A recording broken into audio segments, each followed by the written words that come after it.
Desire Power, Your Energizing Forces. By William Walker Atkinson, 1922. Emotive Power. Desire power is one of the many phases of personal power, of that personal power which flows into and through the individual from that great source of the all-power of all things which in this instruction is known as power. You do not create your own personal power of any kind, though you may modify it, adapt it, develop it, and direct it. Power, the source of all power, has always existed and will always exist. You generate personal power by drawing upon the great source and fount of all power, by opening your natural channels to its inflow, and by supplying it with the proper physical and mental mechanism by means of which it is enabled to express and manifest itself efficiently. There are not, in reality, many distinct kinds of personal power, though there are many forms and phases of its expression and manifestations. Just as, by means of being supplied with the appropriate apparatus, electricity is transformed into light, heat, energy, motive power, telegraphic power, telephonic power, and wireless message power, so is your personal power transformed into mental power and physical power, into thinking power, feeling power, and willing power, by reason of the various channels of expression and manifestation supplied to it. Personal power manifests along the lines of mental activity in three great forms, viz., along the respective channels of 1. Feeling, 2. Thinking, and 3. Willing. These three channels, however, are not absolutely set apart and separated from each other, but, on the contrary, have many intersecting and connecting lines or channels of intercommunication. Their activities are closely coordinated. Accordingly, in practically all instances of mental activity, we find the coordination and blending of the activity of these great phases of mental activity. Desire is the highest wave of the waters of feeling or emotion. Feeling is the agreeable or disagreeable phase of a mental state. Emotion is a complex form of feeling, into which is blended the element of the representative ideas of memory or imagination. Desire is the strong urge or pressure of emotion toward an idea or object which promises emotional satisfaction and content, or away from an idea or object which threatens emotional dissatisfaction or discontent. If the emotional urge becomes sufficiently strong, the desire develops a conational activity, i.e., an activity tending toward will action along the lines of the satisfaction and gratification of the desire. On one side, desire arises from emotion, on the other side, desire evolves into conation, and conation is the elementary active phase of will. Before you can expect to understand the nature of desire, its laws, the principles of its development and application, you must first know something of the general form of mental activity of which it is the highest and most active phase, i.e., the mental activity known as emotion. Emotion is defined as an excitement of the feelings, whether pleasant or unpleasant, feeling being the agreeable or disagreeable side of any mental state. Feeling may be described as a simple emotional state, and emotion may be described as a complex state of feeling. The difference is a matter of degree and not of kind. Emotion, however, has idea blended with it, memories of previous experiences supplied by recollection or instinct, the latter reporting race memories. Feeling, simple, may arise from a purely physical cause, and no definite idea may be involved in it. But emotion, complex, necessitates the presence and influence of representative idea to direct it and to continue it beyond the stage of simple feeling. A leading teacher of psychology illustrated this distinction to his pupils by directing their attention to the analogy of the junction of the upper Mississippi and the Missouri rivers. He pictured the Missouri as a stream of representative ideas, and the upper Mississippi as a stream of simple feeling arising from sense impressions. The two streams meet, their waters join and, blending, compose the complex lower Mississippi of emotion now flowing to the gulf of desire and will. The teacher, however, always cautioned his pupils to remember that this illustration was used merely for convenience, for feeling and idea are never so far apart, before the junction, in the mind as are the waters of the two rivers. The highest activities of feeling and emotion are known as affection and desire, respectively. Affection is defined as an emotional drawing of the mind toward any person or thing, which does not necessarily depart even when that person or thing is absent. In its latent state, affection may be termed a disposition or tendency toward a person or thing. In its active state, affection may manifest as passion, especially in the presence of its object. The term is usually employed to denote the state of emotional feeling toward persons, but it is also properly employed in connection with anything capable of exciting regard. Affection, likewise, has its negative aspect. In such aspect the tendency or disposition is that of drawing away from, instead of drawing toward, the object or person arousing the emotional feeling. Positive affection arises from attraction, negative affection arises from repulsion. Affection, then, is seen to be composed of the following two elements, viz. 1. The emotional feeling, and 2. The tendency or disposition to be attracted toward, or repelled from, the object arousing the emotional feeling. Desire is a more complex, and a more active phase of emotional feeling than is affection. Desire combines and includes the element of affection, but it goes beyond the latter. It may be defined as the strong wish or inclination to attain, secure, reach, or to retain, hold, and own, the object which has attracted it, or to get away from, escape or be free from, the object which has repelled it.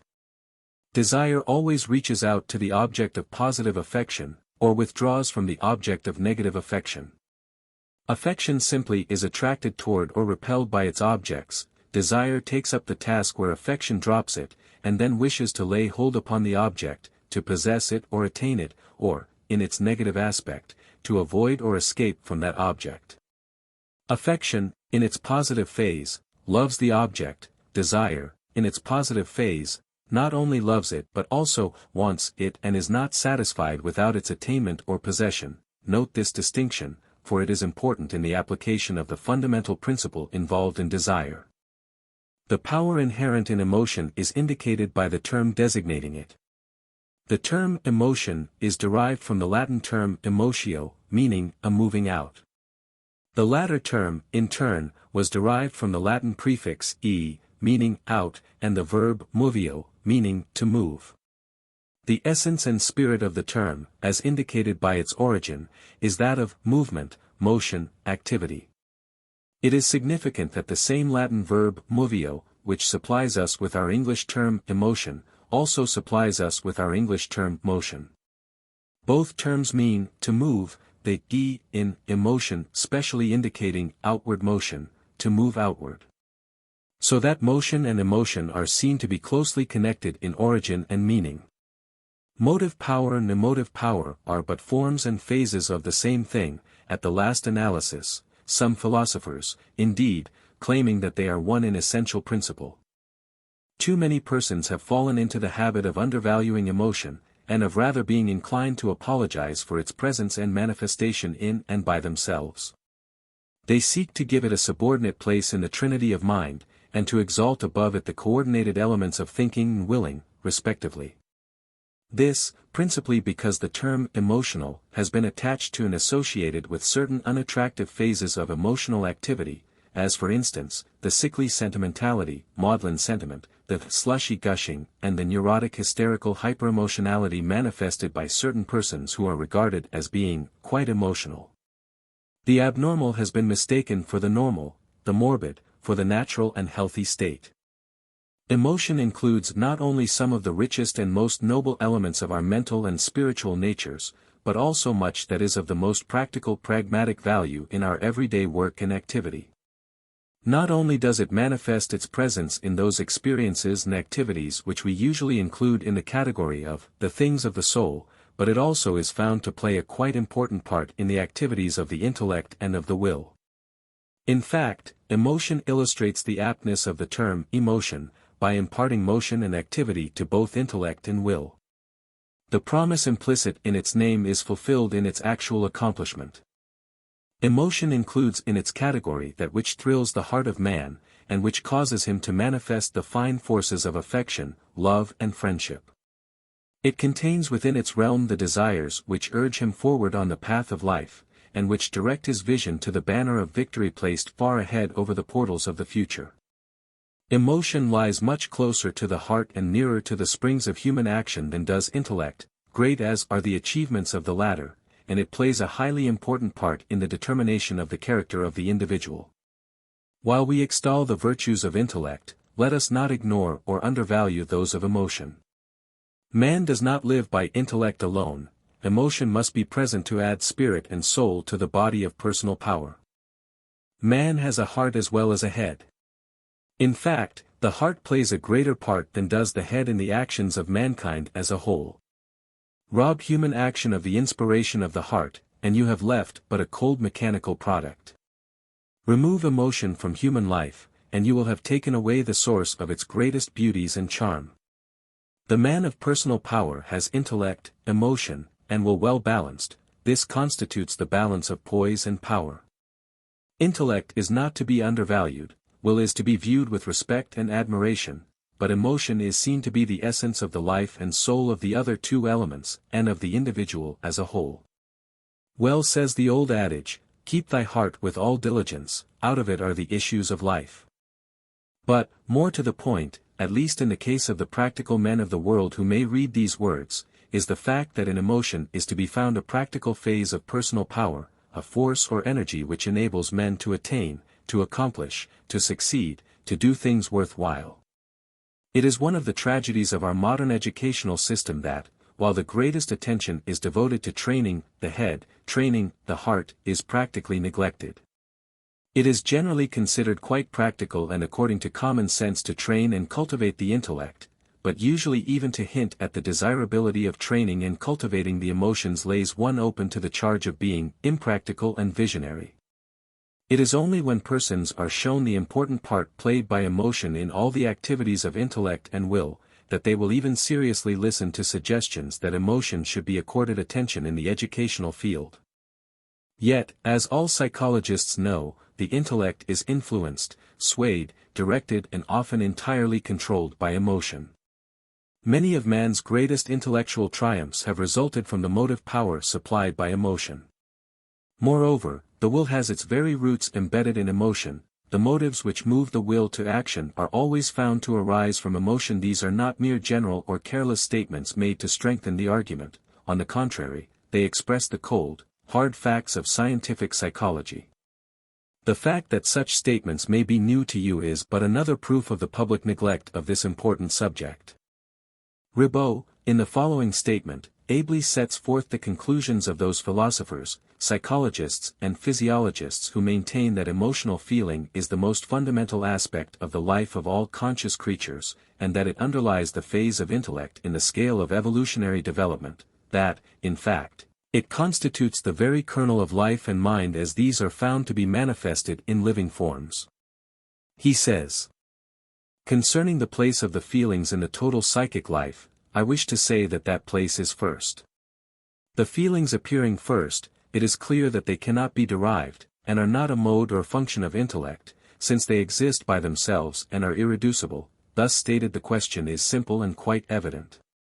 The physiological evidence in favor of the priority of the feelings need only to be recalled. It all centers in one point: organic vegetative life always and everywhere appears before animal life. Physiologists constantly repeat that the animal is grafted on the vegetable which precedes him. Organic life is directly expressed by the needs and appetites, which are the stuff of the affective life. The myriads of animals are only bundles of needs, their psychology consisting in the search for food, in defense, in propagation, but even closed in as they are from the outside world, desire in them is not less intense. Even in man, fetal life, and that of the first months after birth, is much the same, almost made up of satisfied or unsatisfied wants, and consequently of pleasures and pains. From the purely physiological point of view, intellect appears not as mistress, but as servant. The psychological evidence is not difficult to supply, and indeed it has already been presented by Schopenhauer in so brilliant and complete a manner that it would be a bold task to present it afresh. For Schopenhauer, to will, is to desire, to aspire, to flee, to hope, to fear, to love, to hate, in a word, all that directly constitutes our good and our ill, our pleasure and our pain. Will, in the sense indicated by Schopenhauer, is universal. The basis of consciousness in every animal is desire. This fundamental fact is translated into the impulse to preserve life and well-being, and to propagate. This foundation is common to polyp and to man. The differences between animals are due to a difference in knowledge. As we descend in the series, intelligence becomes weaker and more imperfect, but there is no similar degradation in desire. The smallest insect wills what it desires as fully as does man. Desire will is always equal to itself. It is fundamental. It is a fact anterior to all intelligence and independent of it. It is the basis of character. The man is hidden in the heart and not in the head. Its power is sovereign. It is not reason which uses desire, but desire which uses reason to reach its ends. Under the influence of intense desire, the intellect sometimes rises to a degree of vigor of which none would believe it capable. Desire, love, fear, render the most obtuse understanding lucid. Desire, guided by experience, rests upon proved pleasure and pain, seeking one and avoiding the other. Impulse is the primordial fact in the life of the feelings. Spinoza sums up the whole spirit of the question in his passage, desire is the very essence of man, from which necessarily flow all those things which tend to preserve him. Indeed, philosophers have even dared to speculate that just as desire feeling is the essence and kernel of the life of the individual, so a cosmic desire feeling must be postulated as being the very essence and kernel of the cosmos, of all nature, in all of her manifestations and forms of expression, inorganic as well as organic. Along this same line are those metaphysical conceptions of the infinite power, or infinite being, as necessarily having desire feeling as its attribute, for, otherwise, it is asked, how may we conceive of the infinite ever having begun its manifestation and expression of the created world? Say certain metaphysicians, the infinite must have felt that creation was desirable, else it would never have created anything at all. Such speculation, however, is outside of our field here. We have mentioned it merely to illustrate how fundamental is the idea, and how it ever asserts its power in man's philosophical thinking. Emotion, then, is perceived to be the great incentive to individual motion and action in human life, at least. It is no longer to be regarded as a merely internal, subjective mental state. On the contrary, it is seen to be the internal phase of a mental activity striving to express itself in outward and external activity. Emotion is well called emotion. Emotion is an incentive to action, to mental and physical motion. Emotion strives ever to express itself in action. On its lower side, it blends into certain forms of sensation, on its upper side, it blends into will. Emotion is not that manifestation or expression of fanciful, sentimental, neurotic, hysterical feelings or impulses, something to be apologized for by the person manifesting it. Emotion is no more to be gauged by the neurotic, hysterical, hyperemotionality miscalled emotion, than is intellect to be gauged by the fantastic so-called reasoning of the inmate of a lunatic asylum, or that of the many outpatients of Bedlam, whom we meet in everyday life. Neither emotion nor intellect is to be gauged by the perverted forms of these great mental activities. Men are accustomed to speak of intellect as the most potent of the powers of the mind, but they reckon ill who leave out emotion. Descartes said, "I think, therefore, I am." But feeling is even more fundamental than is thought, and men say with even greater certainty, "I feel, therefore, I am." Likewise, we are in the habit of quoting with satisfaction the aphorism, "As a man thinketh, so is he," but we fail to remember that the actual words of the aphorism are, "As a man thinketh in his heart, so is he." Here, thinketh in his heart, really means, feeleth in his heart, for the heart is the familiar figurative term employed to denote the seat of feeling, just as the head is employed to denote the seat of thinking. So, at the last, then, our favorite aphorism is seen to read, "As a man feeleth in his heart, so is he."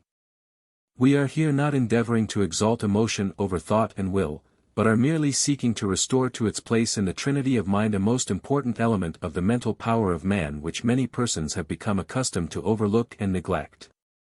Or, changing the figure of speech, we may say that in emotion we have that cornerstone of the temple of mental power which has been rejected by many of the modern builders. Without the element of emotive power there can be no motive power in the human mind. Desire Power, Your Energizing Forces. By William Walker Atkinson, 1922. Desire and Actions. Desire, as we have seen, is the crest of the wave of emotional feeling. At the same time, desire may be said to be the elementary stage or phase of will. Emotion, rising to desire, tends to become transformed into will. Before reaching the stage of desire, we find emotion manifesting the stage of affection, under the several forms of the latter known as love, liking, fondness, attraction, passion, admiration, respectively. The spirit of affection is represented by the phrase, I like. Desire evolves from the stage of affection, and manifests the inclination to wish, to want, to long for, to hanker after, to crave eagerly, to obtain or to enjoy the object of its affection. Desire manifests in several forms, as for instance, aspiration, ambition, craving, hunger or thirst, employed figuratively, for attainment, or, the simple, wish or want. The spirit of desire is represented by the phrase, I want. Desire, however, only moves toward that to which it is attracted by affection. It wants only that which it likes. That which it neither likes nor yet dislikes fails to stir it into activity. That which it dislikes, it positively wants not, it seeks to avoid, or to escape from, or to be rid of or free from such things. The degree of desire depends materially upon the degree of affection for the object, though other elements enter into the calculation. As Gordy says, I will to do this, or that, because of some pleasure or benefit, and that, when analyzed, will be found to consist of some form of pleasure which I hope to gain, or of some pain which I hope to avoid. Here is the working principle, briefly stated. We entertain an affection or like for that which gives us pleasurable feelings or emotions, we desire or want that for which we entertain an affection or like, i.e., that which gives us pleasurable feelings or emotions, and we will or act to do that which seems to tend to satisfy or accomplish our desire or want. In this working principle we may find the secret of action, the workings of the inner machinery of will which causes us to do things. We must find a thing pleasurable in order that we may like it, we must like it before we may want it, we must want it before we will move into action to do things, tending to attain, secure, gain, and accomplish that which will satisfy the desire. Desire is stirred into activity, and moves out into expression, only in response to an object, it is moved only by an incentive of an emotional character. Professor Halleck gives us the simple rule in his celebrated statement, desire has for its object something which will bring pleasure or get rid of pain, immediate or remote, for the individual or for someone in whom he is interested. Aversion, or a striving away from something, is merely the negative aspect of desire. You will find that all forms and phases of desire are covered by the above statement. To be desire, a mental state must include and possess the above stated elements. If a mental state includes the above stated elements, then it must be desire. You are advised to commit the definition, or statement, to memory, and to test your feelings by means of it, when you are in doubt as to whether you desire a thing, or not. Desire exerts a tremendous influence upon all phases of human action. It is the motive power of will. The latter tends to move toward the object of the greatest desire, and to flow through its channels. The will is always moved by a motive, i.e., a cause, or reason inciting to action, and that motive always is found in desire and the ideas attached to it. It is an axiom of psychology that the will goes out toward the strongest motive present in conscious or subconscious attention at the time of action. The strongest motive always is that idea representing the object of the strongest desire, or of the aggregate or average of the strongest desires, present in attention at the moment of action. Desire also plays an important part in our thought, reasoning, and judgments. It quickens our perception, and energizes our thought processes.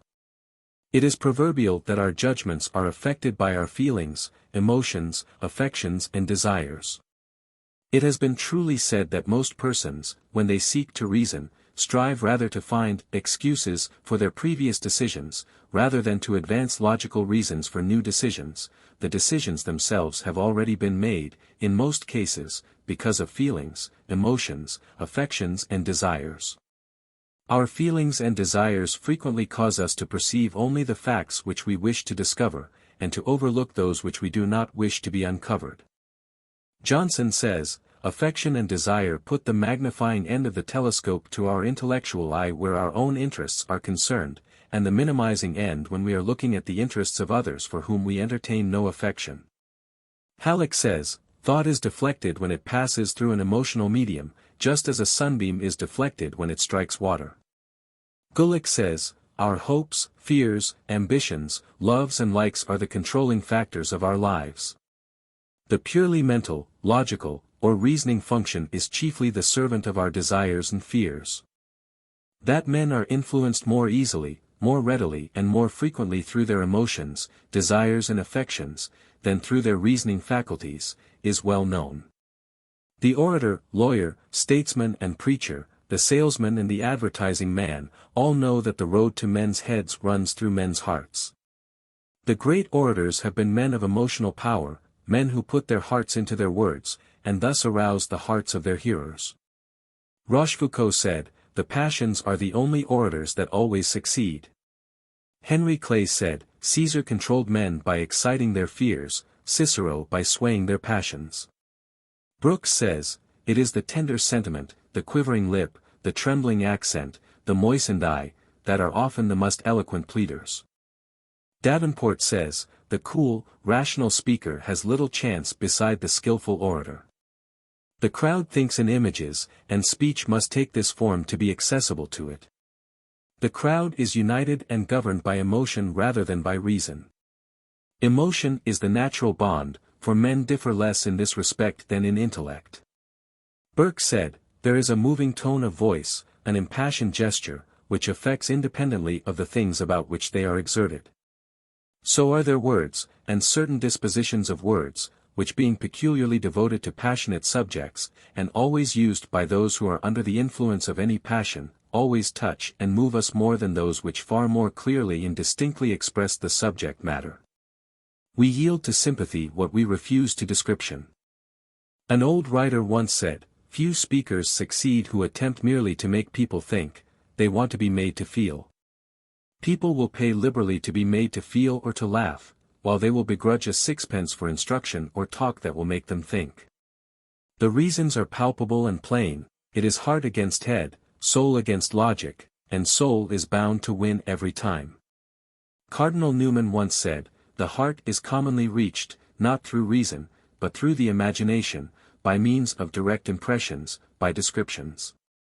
Persons influence us, voices melt us, deeds inflame us.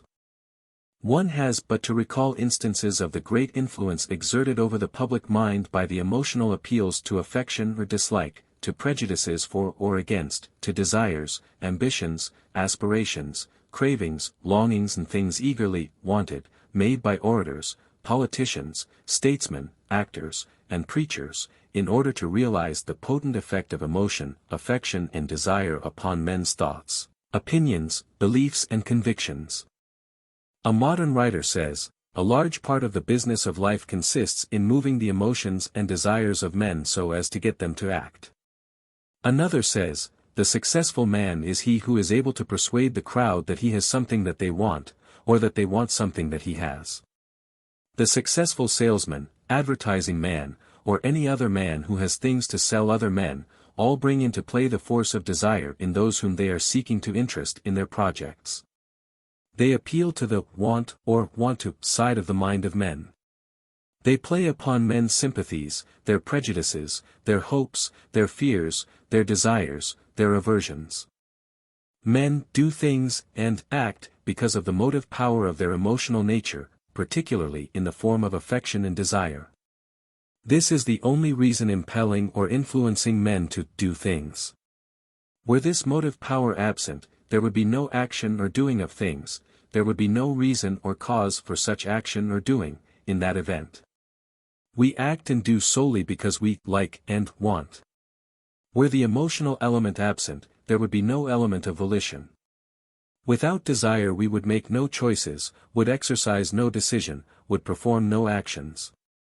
Without the want and want to, there would be no will to do, and no doing. Desire is the motive power of action. Take away the motive power and there cannot be and will not be any movement, activity, or volition. Without the motive power of desire, the machinery of voluntary action ceases to operate, and comes to a complete standstill. An old writer, whose words have been preserved for us though his name is unknown to the present writers, enunciates a profound truth in the following rather startling statement. Every deed that we do, good or bad, is prompted by desire. We are charitable because we wish to relieve our inner distress at the sight of suffering, or from the urge of sympathy, with its desire to express its nature, or from the desire to be respected in this world, or to secure a comfortable place in the next one. One man is kind because he desires to be kind, because it gives him satisfaction and content to be kind.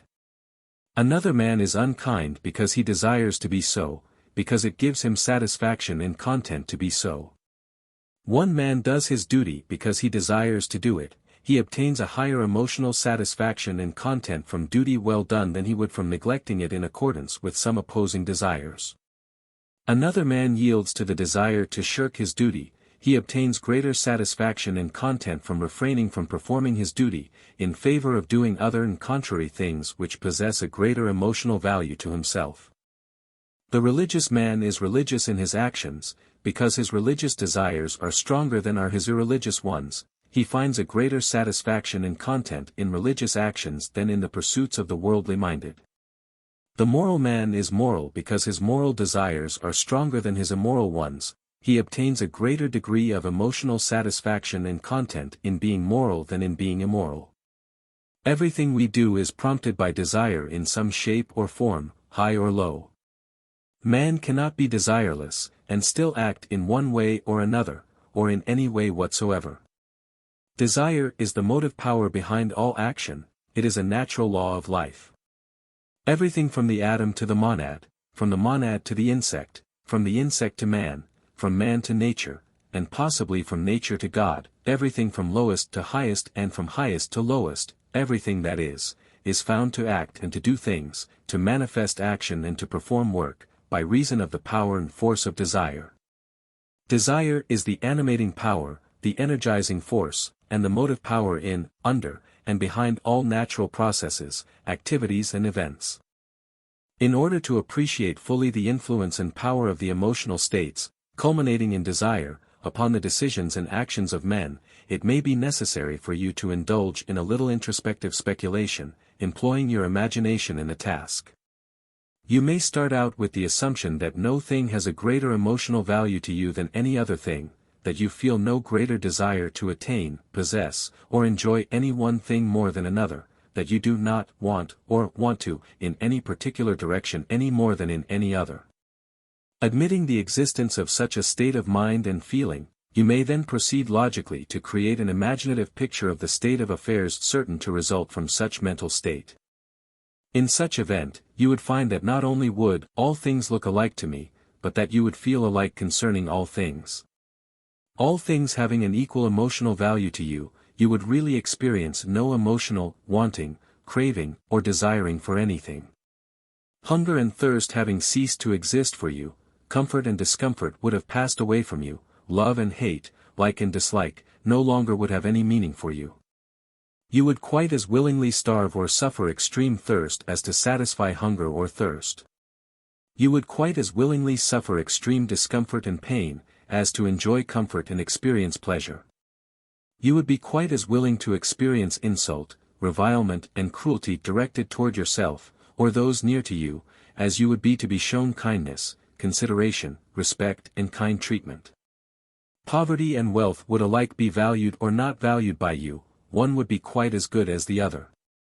You would no longer feel affection toward your parents, your mate and your offspring, and you would not raise your hand to protect them from any assault or injury.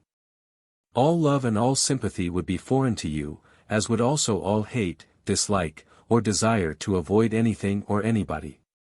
You would have no love of friends, nor of home, nor of country. The impulses of sex, high and low, would not affect you. You would have no liking or desire for truth and honesty, and yet no desire to lie or to be dishonest. You would have no desire to create, to construct, to invent. You would have no sense of love, of beauty, of art, of music, no desire to think, learn, read, or to use the mind in any way.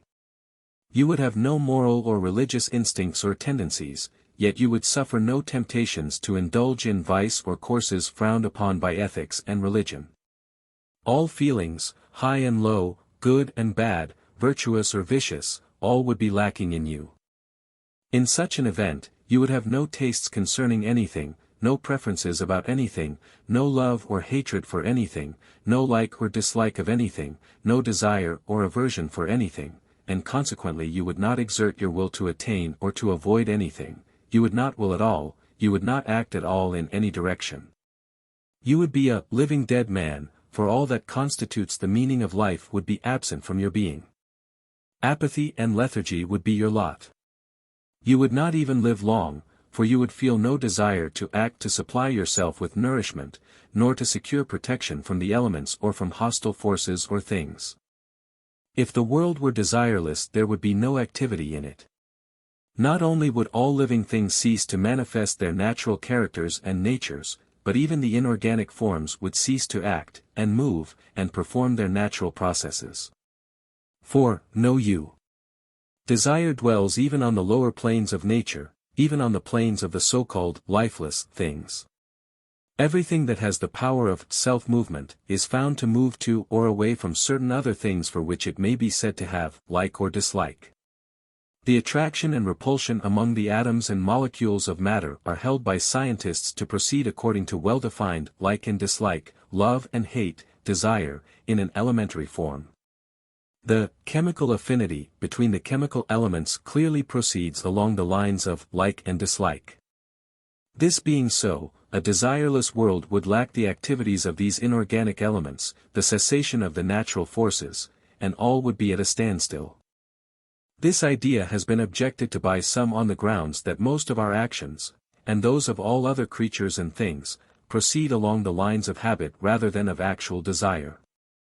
The answer to this is, 1. All habits, original or inherited through race memory and instinct, have been created and established by repetitions of actions found agreeable, and hence according to desire, they are derivative or secondary manifestations of desire, and 2. Your own experience will prove to you that it is decidedly more comfortable and agreeable to act according to habit, than in the opposite direction.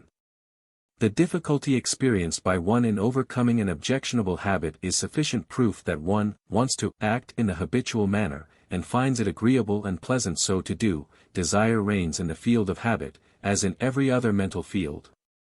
The line of least resistance runs along the path of habit, and in response to a marked feeling of comfort. We feel assured that you have now convinced yourself that all of your actions are directly or indirectly caused by your desires, and that the latter are based upon your particular emotional values. i.e., upon the kind, character, direction and degree of your likes and dislikes. The more closely you study and analyze the actions and doings of yourself and other individuals, the more firmly established will be your conviction that all voluntary action proceeds along the lines of desire, and arises from the presence and activity of desire. There is no known exception to this rule. The more extended the observation and experiment, the greater is the proof of the rule. In testing out the truth of the above-announced rule of action, you should always bear in mind the true and full definition of desire. For convenience, we here again quote the Halleck rule, viz., desire has for its object something which will bring pleasure or get rid of pain, immediate or remote, for the individual or for someone in whom he is interested. Aversion, or a striving away from something, is merely a negative aspect or desire.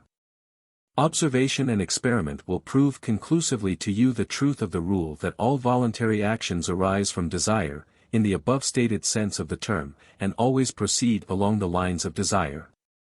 However, there is another step in our reasoning on the subject, a step which many hesitate to take, and over which many stumble and fall, in their reasoning, a step which logically follows the acceptance of the foregoing rule, and which is the inevitable, invariable and infallible conclusion of the premise or proposition advanced in that rule.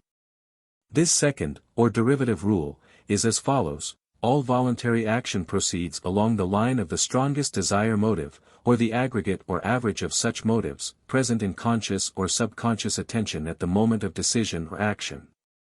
Stated in simpler terms, this rule is: you always act according to the greatest like or dislike of which you are cognizant at the time. So true and invariable is this rule, that it may be truthfully asserted that you not only always do so act, but that you cannot act to the contrary. If you act at all, you must act according to this rule. This last is a hard saying for most persons when it is first presented to their notice, but it is a true one, and the repugnance to it arises from a misunderstanding concerning, or at least a failure to comprehend fully, the real meaning of the proposition. We ask you to give the matter careful attention, for it is important. The principal objection urged against this rule by many persons when it is first presented to them is that which may be expressed in the statement, but I actually often do things against my desires and inclinations, and which I really do not want to do at all. At first, this statement may seem to express the truth, but a little analysis will soon uncover the fallacy. The analysis may begin with the following question: but why did you do the thing which you say you did not want to do? There is always an answer, and that answer usually begins with the word because. Because is a cause, or reason, it is a motive to action. And that, because, reason, or motive is always discovered to be some form or phase of desire, want, to secure or to avoid or escape something. The why implies a motive, the because states the motive, and the want is the essence of the motive. You may desire very much to attend the opera, but you decide to stay home at the last moment. Why? Because of the wishes of your wife, the illness of your child, the notice of the visit of a friend, or some other, because, based upon a desire, wish, or want to. There may be a conflict of desires, but the strongest desire at the moment wins the battle. You may discard even a strong desire for a present and immediate pleasure or benefit in favor of a desire for a remote one promising greater benefit or satisfaction.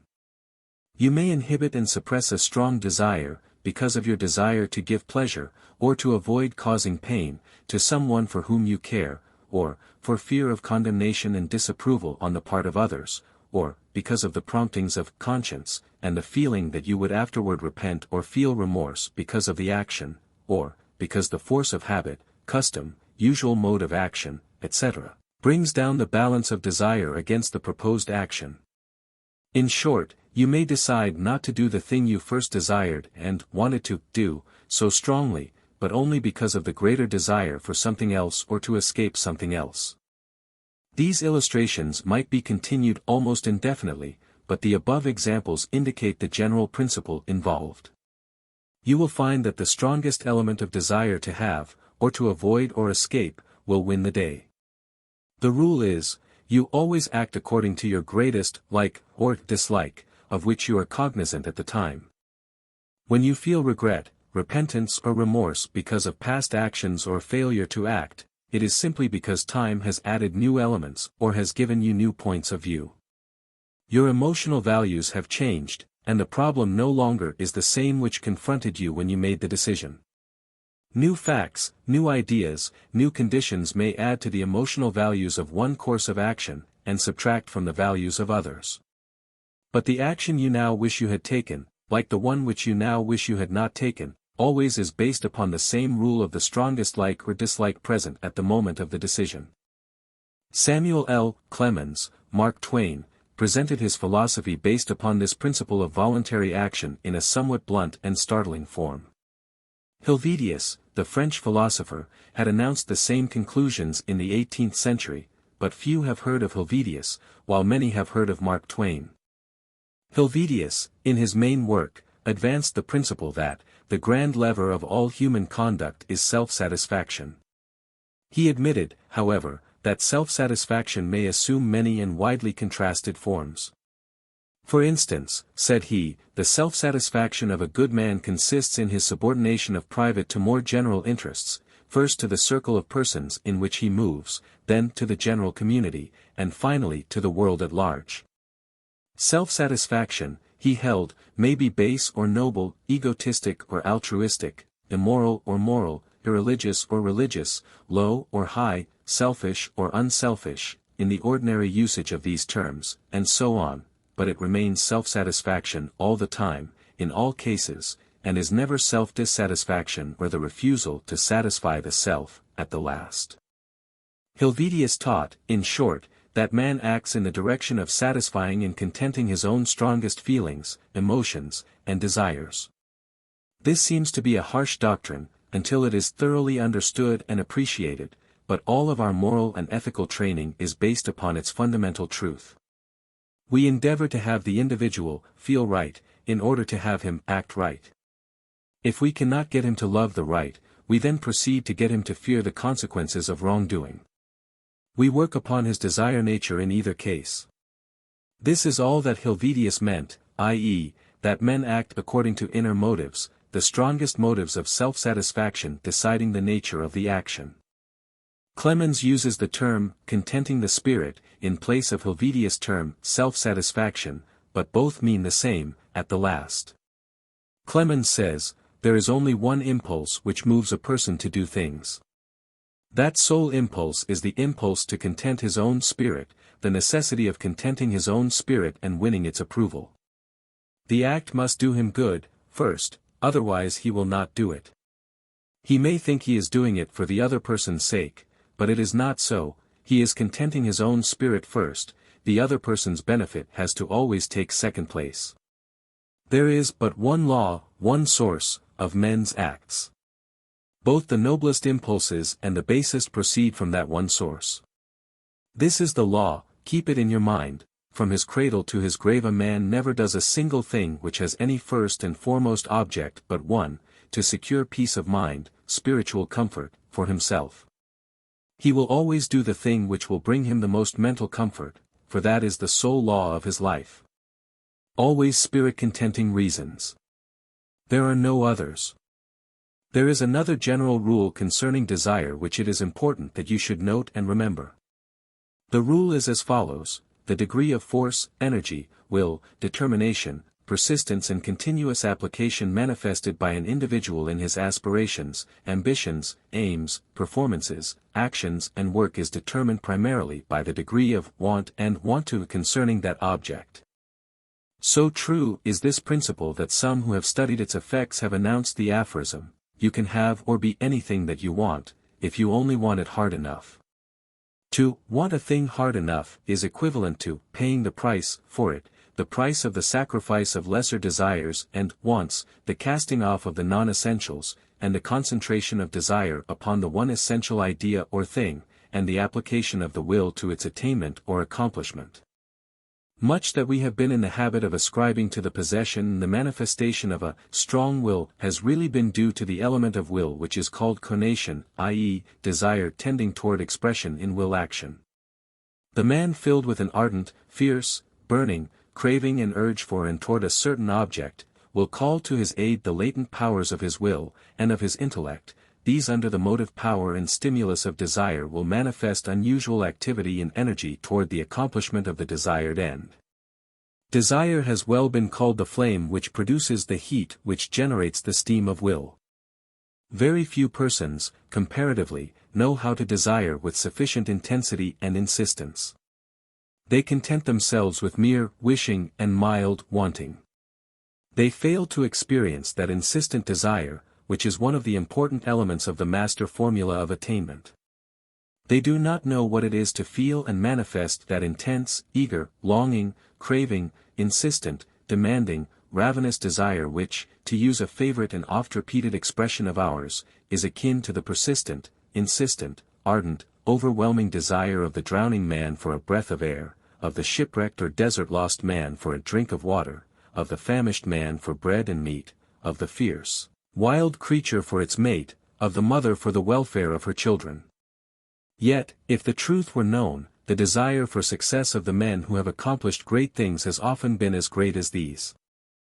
We are not necessarily slaves to our desires, we may master the lower or disadvantageous desires by will, under the power of the I am I, or master self. We may transmute lower desires into higher, negatives into positives, hurtful into helpful, in this way. We may become masters of desire, instead of being mastered by it. But before we may do so, we must first desire to do so, to accomplish and to attain this end.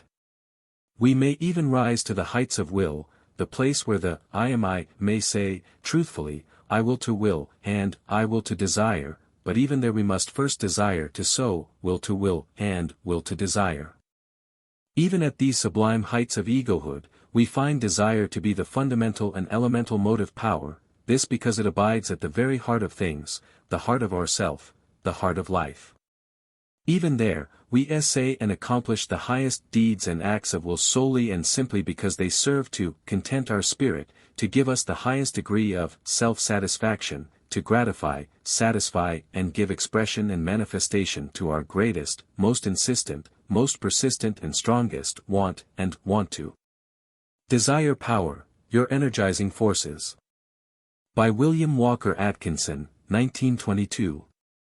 The Evolution of Desire.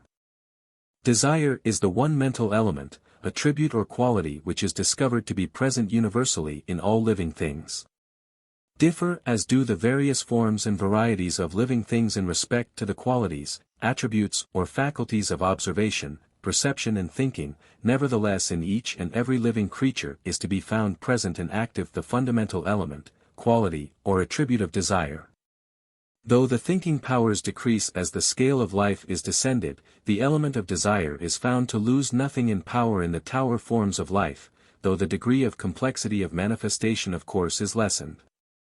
As the evolutionists have pointed out, and as the philosophers of certain schools have been quick to note and to assert, the element of desire appears earlier in the scale of life than does intellect, and therefore is perceived to be far more fundamental and basic than is the latter. Even in vegetable life there is manifest the presence and activity of unconscious desire, though there is no sign of intellect. The newborn human babe can scarcely be held to manifest intellect, but there can be no mistake concerning the presence of desire as a fundamental element of its mental being. When intellect first appears in living creatures, it seems to have been evolved for the purpose of serving desire. In view of the discovered facts concerning the elemental and fundamental character of desire, certain philosophers have asserted that in desire is to be found the primal stuff from which the entire psychic being of living creatures has been evolved. In short, this view holds that nature, the inner nature of nature, is spiritual, and that the basic and fundamental essence of that spiritual nature of nature is desire in its elemental form. They claim, in the words of Schopenhauer, that desire is the kernel of all life, in the individual creature and in the entire universe. To these philosophers, desire is not a mere mental quality, but is rather the essential element of life, and, therefore, of all living things. The Buddhists go so far as to assert that desire, called by them tanha, or the will to live, is the real creative power of and in nature, and which is the cause of the continuous process of creative evolution. The following quotation from Subhadra Bhikshu, a Buddhist writer, gives a general idea of the Buddhistic conception of the power and offices of desire as the creative principle of nature. This writer says, "The will to live, tanha, inherent in all of us, and the essential factor in our being, is the true creative power, it is the cause of our existence, and is, in fact, the creator, preserver, and destroyer of all things." The term, the will to live, in the Buddhist sense of the word, does not merely imply what the Western world understands by conscious will, but rather that instinctive life-love which, partly consciously, partly unconsciously to themselves, is inherent in all living beings, animals and plants, as well as man. In this term, the will to live, or craving for existence, are summed up all those functions, powers, desires, inclinations and disinclinations, which tend to the preservation of life, and the acquisition of comfort and enjoyment. The Western student of Buddhism must be repeatedly reminded not to confound the will to live, that is, the desire for life, the cleaving to existence, with the conscious will or the so-called free will. Conscious will is but a fraction of the whole will to live, namely, such portion as passes through the organ of the brain, which is the vehicle of consciousness. But the greater portion of the will to live never reaches consciousness in plants and animals, and but imperfectly in men. It shows itself as a mere blind instinct, an inveterate cleaving to existence, an effort to grasp at everything that makes life pleasant, and to avoid whatever hurts or endangers it. Schopenhauer, von Hartmann, and, to some extent, Bergson, tend to regard the spirit of nature, or the universal life principle, as having desire as its essential element or factor. Schopenhauer postulated the existence of a world spirit, or universal life principle, the essence of which is desire, the spirit of longing, craving, lusting for, wishing, seeking for, tending toward outward expression and action. He held that this principle of desire manifests itself in various degrees and phases in physical, chemical, magnetic, and vital force in nature, its most striking phase, however, being the will to live, which manifests in all living forms, seeking expression and objective manifestation, its characteristic phases being the striving to maintain and to perpetuate life, the struggle for existence and the instinct to perpetuate the species. We have presented to you the above characteristic forms of this school of philosophical thought, that of the Buddhists and that of the Western voluntarists, not as necessarily representing the philosophical thought of the present writers, nor for the purpose of awakening an interest in such schools of philosophy on the part of our readers, but merely for the purpose of directing your attention to the recognition by careful thinkers of the fact that desire is fundamental, elemental and omnipresent in nature's processes, activities, and forms. We direct your attention to the facts, the reference to the philosophies built upon them being merely incidental and secondary. We can never hope to know what desire is, in itself. Like all great forces, it is to be known only through its manifestations and expressions. We know it most intimately by reason of its presence in ourselves, but even so we thus know it merely in the particular phase of development it has reached in ourselves. For the rest we must look at its manifestation in other forms of life. The philosophers assert, and with apparent support of facts, that the principle of desire is to be found actively manifesting in inanimate things, in atoms, molecules, and masses of inorganic matter, and in the physical forces and energies of matter. But we shall not go that far back in our examination. Instead, we shall begin with the elementary living forms. Even in the most lowly life forms, even in the forms of plant life, we find desire manifesting along three general lines, viz. 1. The line of the preservation of the physical form or body, 2. The line of the satisfaction of hunger, or the desire for nourishment, and 3. The line of the preservation of the species, or satisfaction of the desire for reproduction. These three lines of desire, and the activities resulting from their expression, are the three phases of the great elemental desire for life, or the will to live. They represent the elemental desire of life to live, maintain life, and to secure the transmission of life to offspring. These three phases of desire are present in the monoran, and are present in man. Even in the single cells of which the bodies of plants and animals are constituted, these three phases of desire are manifested actively. Each living thing, cell to man, strives to protect its physical form intact, to secure food and nourishment, and to propagate itself. This desire is elemental and basic. It proceeds along the lines of appetency, or instinct, and of conscious feeling. It is manifested with as great vigor in the lowly life forms, as in the higher.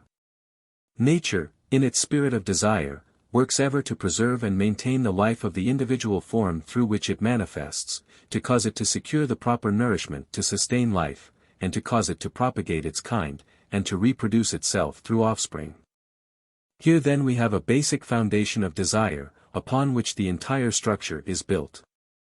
The desire to live. The desire to live, to preserve and protect the physical body from danger and injury, the will to live, the fight for life, all these are forms and phases of that basic, instinctive desire to live which is found in all living creatures, vegetable or animal, from single cell to man. The living creature does not need to reason itself into this belief, it is instinctive. Even the most pessimistic individual, while asserting that his reason shows him the valuelessness of life, will flee from anything threatening his life, he cannot help this, for it is instinctive. From this desire to live spring many other likes and dislikes, with their appropriate desires. The things believed to be conducive to life and health, are held to be good, those believed to be harmful are held to be bad. Man instinctively seeks the life and health-giving things, and avoids the opposite. Pain is the danger signal of nature, warning against things threatening life or health. Primitive and elemental pleasure-producing things are usually found to have been originally conducive to physical well-being. The qualities or feelings of combativeness and destructiveness, the elements of courage and bravery, as well as the traits of caution, cunning, prudence observed in the lower animals, in primitive man, and in civilized man, arose chiefly in response to the instinctive feeling and desire for life and self-preservation. The living creature found it necessary to protect itself from its enemies, and developed the qualities of self-defense. Those individuals or species lacking in these qualities perished in the struggle for existence.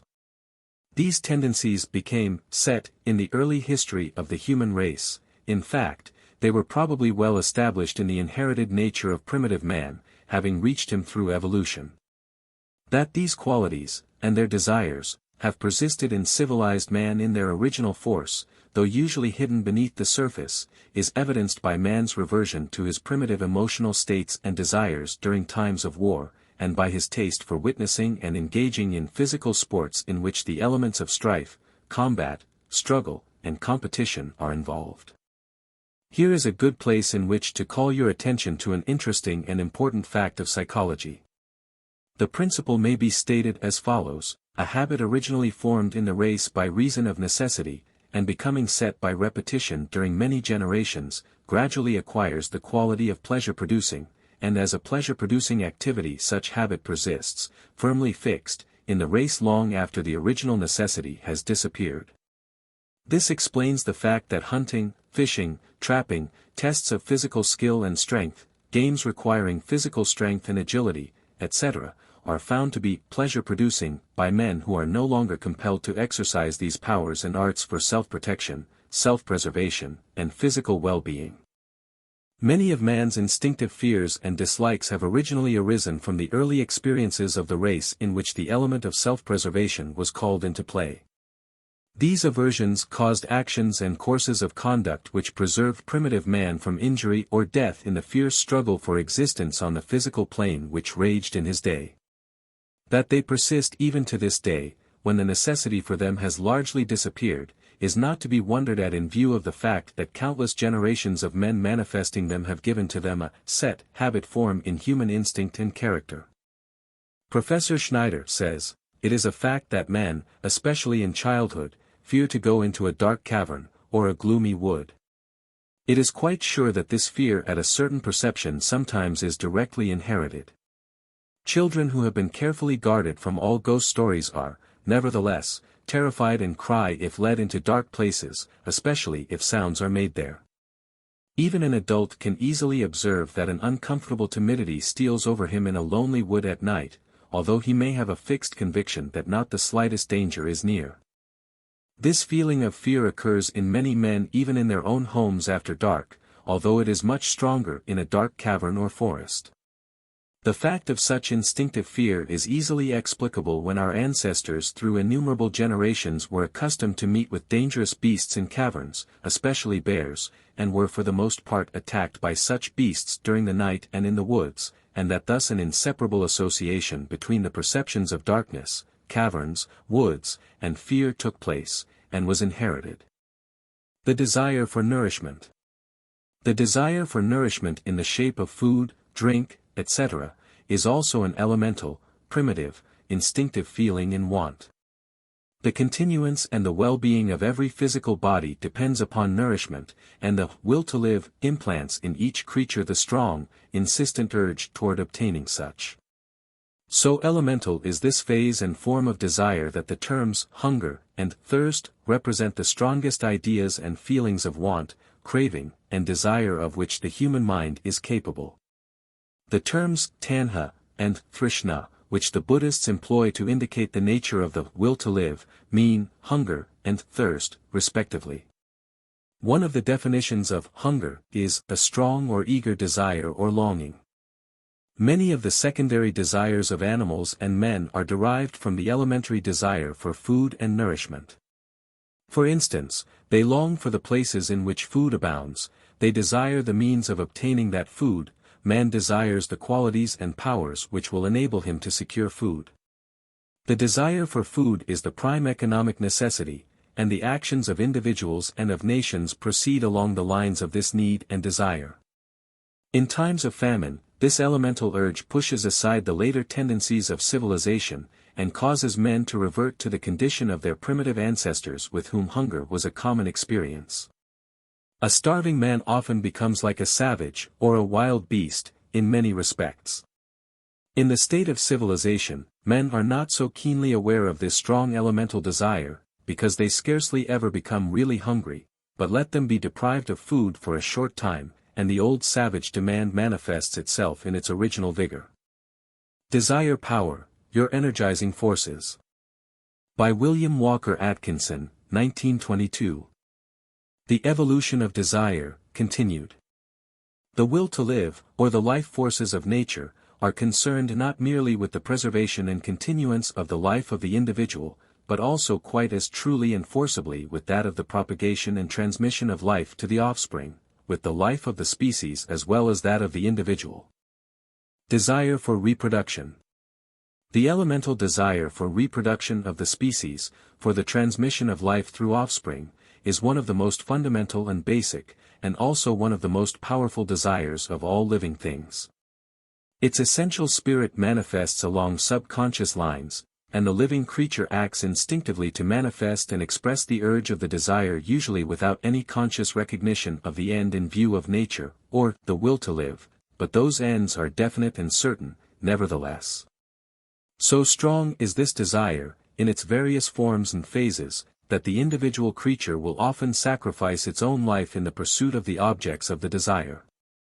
This elemental desire manifests in two general forms or phases, each of which proceeds with the same original end in view, though existing only subconsciously. These two general forms or phases are as follows: 1. Love of and desire for mates, and 2. Love of, desire for, and desire to protect and provide for the offspring. The love of home, country, people, and its derivative emotions of patriotism and loyalty to race, also spring from the same general source. Nature, or the will to live, has here in view the perpetuation of the tribe, family, species, and race. The love of mates is a very strong emotion, and its associated desires are of the very strongest nature. Men have willingly laid down their lives in the pursuit of and the protection of their mates, the lower animals manifesting the same general tendency in quite as strong degree. As the scale of life is ascended, this form of desire takes on an additional complexity and an increased degree of refinement and delicacy, but the elemental urge is always underneath and back of the feeling and desire. The call of sex and the mating instinct distinguishes the race of men, as well as the lower animals. In primitive man this desire is but little above that of the lower animals, while in cultured man it rises far above its source, and is closely involved with other feelings and desires. But even in its higher forms, the elemental and primitive urge is there, the flavor of its salt pervades the entire ocean of love of man for woman and of woman for man, penetrating even into its most sheltered bays, inlets, and ocean-flowing rivers. Even in the so-called platonic love its tang is perceptible, though seemingly unsought and often ignored for a time. Nature, whatever we may mean by that term, is seemingly inspired by the will to live, to manifest existence through her manifold forms of life. She finds it necessary to cause her creatures to perpetuate their kind, in order that she may so manifest that will to live, in the futurity of life forms. Unless her creatures are inspired in some way to pass the flame of life from the torches of one generation to those of another, she will not be able to manifest continuous and unbroken existence. This being the case, Dame Nature proceeds to arrange adroitly for the maintenance of the cycle of life. She works in wondrous ways to bring about the fulfillment of her desires and purposes, and but few escape her net. Instead of employing merely a driving force, however, she also employs an attracting energy. This energy is manifested in the feelings, emotions, affections, and desires of the love of mates, the mating instinct, the call of sex. Keeping her massive form in the background, and well out of sight, nature employs the rosy-cheeked, plumply formed cherub named Cupid to awaken the heart of man to love. She employs diplomacy to effect her purposes. Emerson tells us, the lover seeks in marriage his own private felicity and perfection, and no prospective end. But nature hides in his happiness her own end, the perpetuity of the race. We are made alive and kept alive by the same means. Bronson says, when the man and maid meet, exchange glances, and experience those peculiar little flutterings of the heart, there is something more than this really happening. Nature is then at work, her best beloved work. In the happiness of the lovers is concealed the cheerful content of nature. In their ecstatic smiles may be discerned the complacent expression of satisfaction on the face of nature. In their ardent avowals, protestations, and promises, may be heard the echoes of nature's contented sigh. The lovers feel so exalted by the song of love, that they think that nature must stand still, observe, and listen. Nature, indeed, does observe, and listen, and very keenly, too, but she does not stand still, not even for a moment. She is too busily engaged in working out things for the lovers, and, incidentally, for herself as well. In the case of primitive man, the mating instinct was but little more than the sex instinct of the lower animals. The mating was for but a brief period, and mates were changed with the seasons. But, as man ascended the scale, the mating instinct took on a higher, more complex, and more permanent form. There gradually dawned upon the race consciousness the idea of home and family, of a more permanent union. The idea of companionship began to manifest its wondrous powers with ever-increasing force. The idea of a mate began to take on a new meaning, the meaning of companionship and comradeship. In the beginning, man wanted merely a physical mate. Then he wanted a companion, a social mate. Then he began to want his mate to share his emotional nature, his likes, his tastes. He wanted her to love the things that I love. The aesthetic emotions and desires also came into play. The intellectual feelings and desires also entered into the combination. Finally, man now wants to be mated physically, mentally, emotionally, and spiritually. We hear now of mental mates, physical mates, and even of soul mates. The primitive element of sex is always there, however, though manifesting along more complex and more subtle lines. To all prospective mates, sex utters this warning, they reckon ill who leave me out. Nature and the will to live are still managing affairs in their own interests. The love of offspring. Another phase of the desire for reproduction is that which manifests in the love of offspring, and in the desire to protect and provide for the young.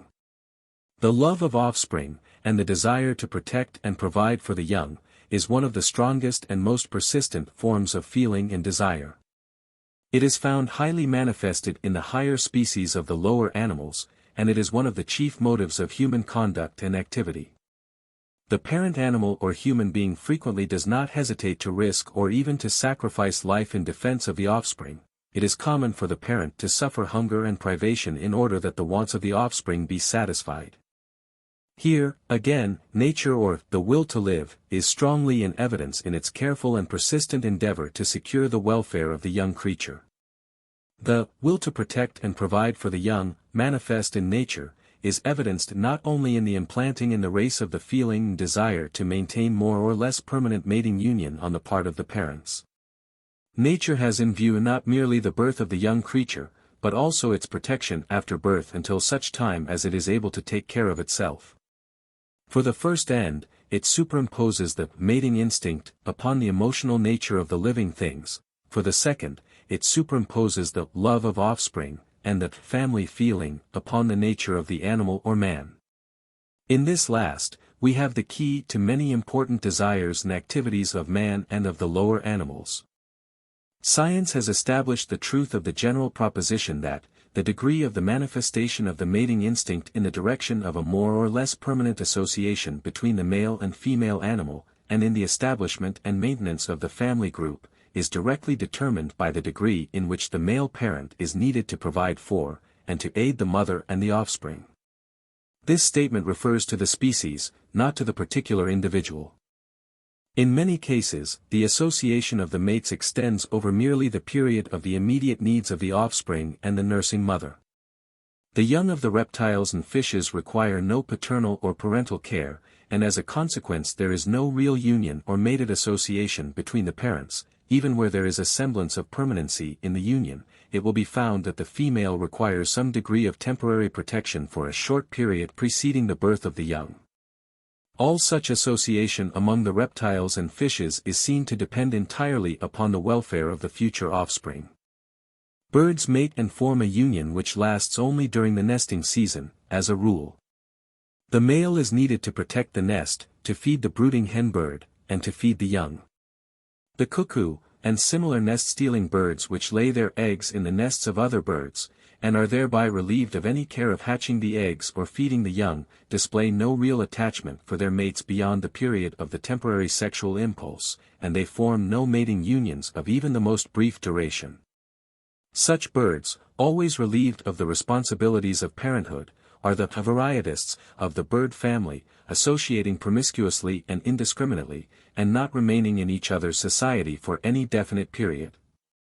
Not only this, but even the real mothers in the animal kingdom manifest material affection only in the degree of the requirements of the young, and only during the period in which such protection is needed.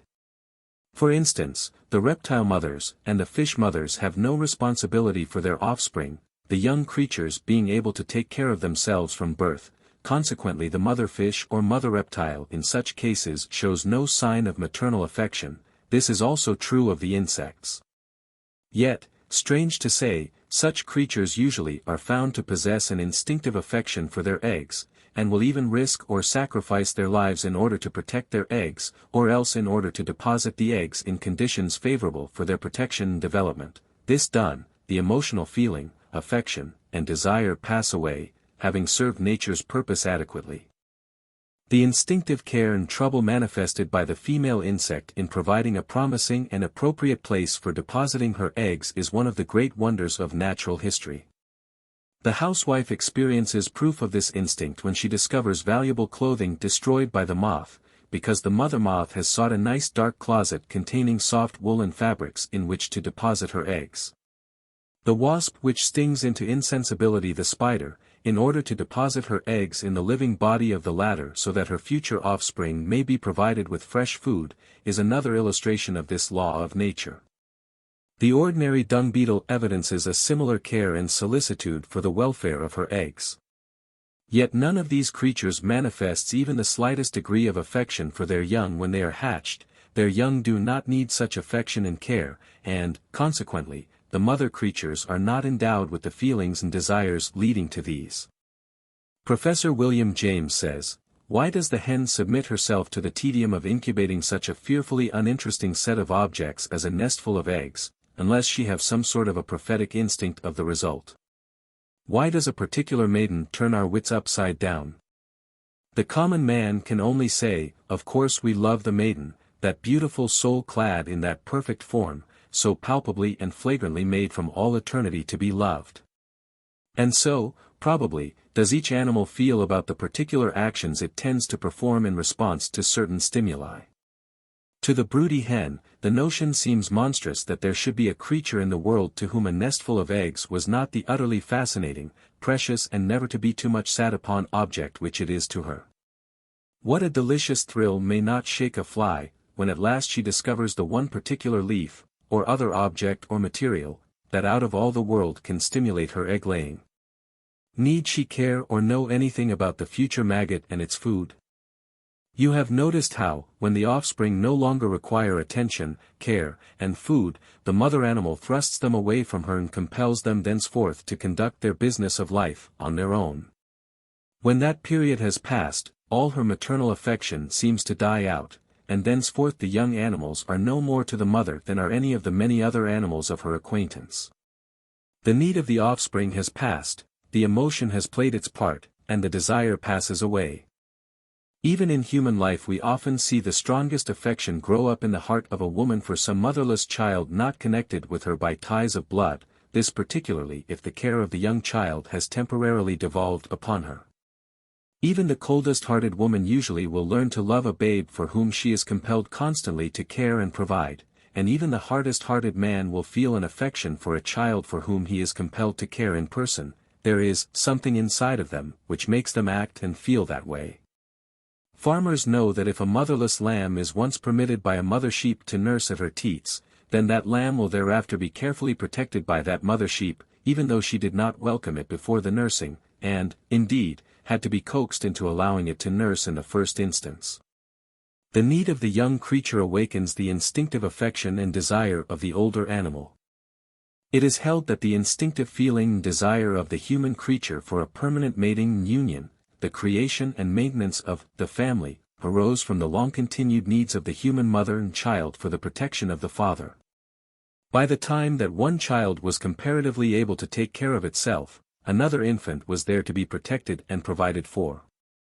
Says Salibi, the unique helplessness of the human baby, one of the most wonderful and little appreciated facts in the whole of nature to eyes that can see, has a supremely practical point of view. The principle of marriage is that of survival value. Nature's invariable criterion is that of survival value or service to race culture. That form of marriage which does not permit the babies to survive, the babies do not permit it to survive. It is not a question of the father's taste and fancy, but of what he leaves above ground when he is underground. This then is the deep soil from which has sprung and grown the wonderful love of man and woman for each other, in its highest and most beautiful forms, as well as in its crudest and ugliest phases.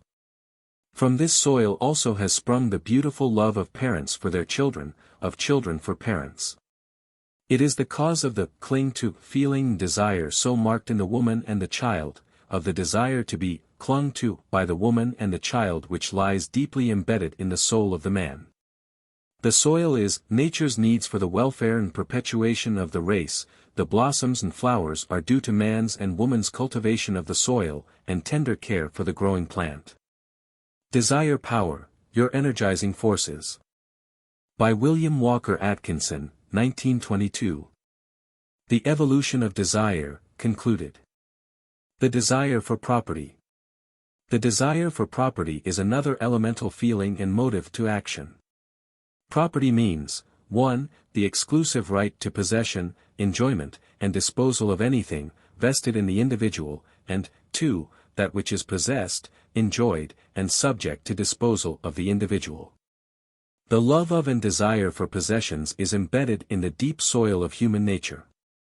Some of the lower animals possess it to a marked degree, and nearly all the lower animals feel the right of possession of places, positions, etc., as well as their supply of food.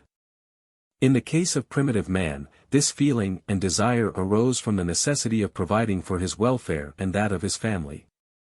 It was necessary for him to possess a place of abode, a cave, a tree, a tent, etc. It was necessary for him to lay by and accumulate a supply of food at certain seasons, and to have land to till and cultivate for food production. The individuals manifesting this desire tended to survive and to have their families survive. Those in whom it was weak tended to fall in the struggle with environment. The survivors transmitted their tendencies to their descendants, the losers left no descendants to whom their improvident tendencies were transmitted. And so the tendency became set as a habit in the mental and emotional nature of the race. The wants of primitive man were few and simple. A little food laid by for himself and his family, a few skins to cover their bodies, a rude cave, hut, or tent to shelter them, implements of war and of the hunt, this was about all. As man rose in the scale, his wants multiplied, and consequently he began to desire to acquire and to accumulate not only a greater number of things, but also a greater variety of things. The rest is merely a matter of the evolution of this form of desire, a proceeding from the simple to the more complex, from the few things to the many, and so on. This is the story of the desire for property, with its accompanying feelings and emotions. Originally based upon necessity, it has now extended to comforts and even luxuries. Normally manifested, it is to the interest of the individual and of the race; abnormally manifested, it is a curse to both. The derived desires. In the course of the evolution of desire, man has acquired many forms of feeling and desire derived from the elementary desires which are instinctive to him, and which have been considered by us in some detail. Thus his love for his family has extended to his affection for his general family, his tribe, his nation. From this has developed in him the desires of love of country, patriotism, and loyalty to his government, and also the social feelings of friendship, companionship, sympathy, justice, truth, politeness, as well as the desire for the observance of moral codes, laws, rules of right conduct. In the same way, the necessities of procuring food, defending himself and family, acquiring possessions, and so forth, have aroused in him the feelings and desires connected with invention, creative work, constructive imagination, thought, reasoning, and other intellectual powers and activity. The old adage that necessity is the mother of invention may be extended to include in the brood of necessity the activity of thought and reasoning, the entire rock of the family of intellect. From less well-defined sources have sprung the feelings and desires connected with the aesthetic emotions, the love of beauty, art, music, literature, culture, refinement, etc. That they sprung from the elemental soil, there can be no doubt, though the line of ascent is not so clearly discernible. From the original enjoyment of the experiences of the hunt, the battle, the conflict with nature, beasts and hostile men, have arisen the feelings and desires connected with games, sports, the drama, stories and other forms of recreation, exercise and play. Play has evolved directly from activities concerned with necessity, as all psychologists know. The desires based upon it are reflections of the older and cruder desires of the elemental nature. From the deep recesses of man's nature have sprung the feelings and desires connected with what is called religion. From the crudest beginnings, and the grossest forms of superstition, have sprung the beautiful plant and flower, blossom and fruit, of the highest conception of religion held by the most advanced of the race today. As Herbert Spencer said, the ultimate form of the religious consciousness is the final development of a consciousness which at its outset contained a germ of truth obscured by multitudinous errors. John Fiske said, that inward conviction, the craving for a final cause, the theistic assumption, is itself one of the master facts of the universe, and is as much entitled to respect as any fact in physical nature can possibly be. Darwin holds that the religious feelings, emotions, affections and desires are highly complex, consisting of love, complete submission to an exalted and mysterious superior being, coupled with a strong sense of dependence, fear, reverence, gratitude, hope for the future, and perhaps many other elements. And so, the evolution of man's desires has proceeded from lowly elemental beginnings and sources to wonderful heights and endings. But the sources and soil must never be forgotten when you consider the subject of the essential nature of desire. Moreover, be it noted, in times of great stress, necessity, or unusual conditions, it is found that the forms and phases of desire which have evolved last in the scale, the latest comers into the family of desire, are the first to be discarded by the man or woman, then follow the next recent, and so on, until if the necessity be sufficiently great and the pressure of circumstances sufficiently strong, the individual tends to revert to the primitive type and to manifest only the most elemental and primitive forms and phases of feeling and desire. The cave man is far nearer to the surface of civilized humanity than most persons realize. Shipwrecked men, men lost in the wild places of earth, men in times of famine and pestilence, often have shown a surprising tendency to revert in a remarkably short time to the plane of their primitive ancestors. It has well been asserted that civilization in man is only skin deep. Some idealistic thinkers who have become hypnotized by the dream of the culture and refinement which to them seems destined to be the common possession of the coming human race, a state of culture and refinement in which the elemental and fundamental instincts, feelings, emotions and desires of man will have been buried deep beneath the surface of things as unworthy and unnice, are greatly disturbed when they are forced to see that at present, at least, the buried instincts are not entombed so very deep after all, and that they will not stay interred in times of storm and stress. They regard these facts as regrettable, and as something to be deplored by the race. To them the elemental is detestable, something to be apologized for. To them the surface feelings and desires are the only worthy ones, the feelings and desires of the great depths of human nature are unworthy, and to be regarded as bearing the mark of the beast upon them.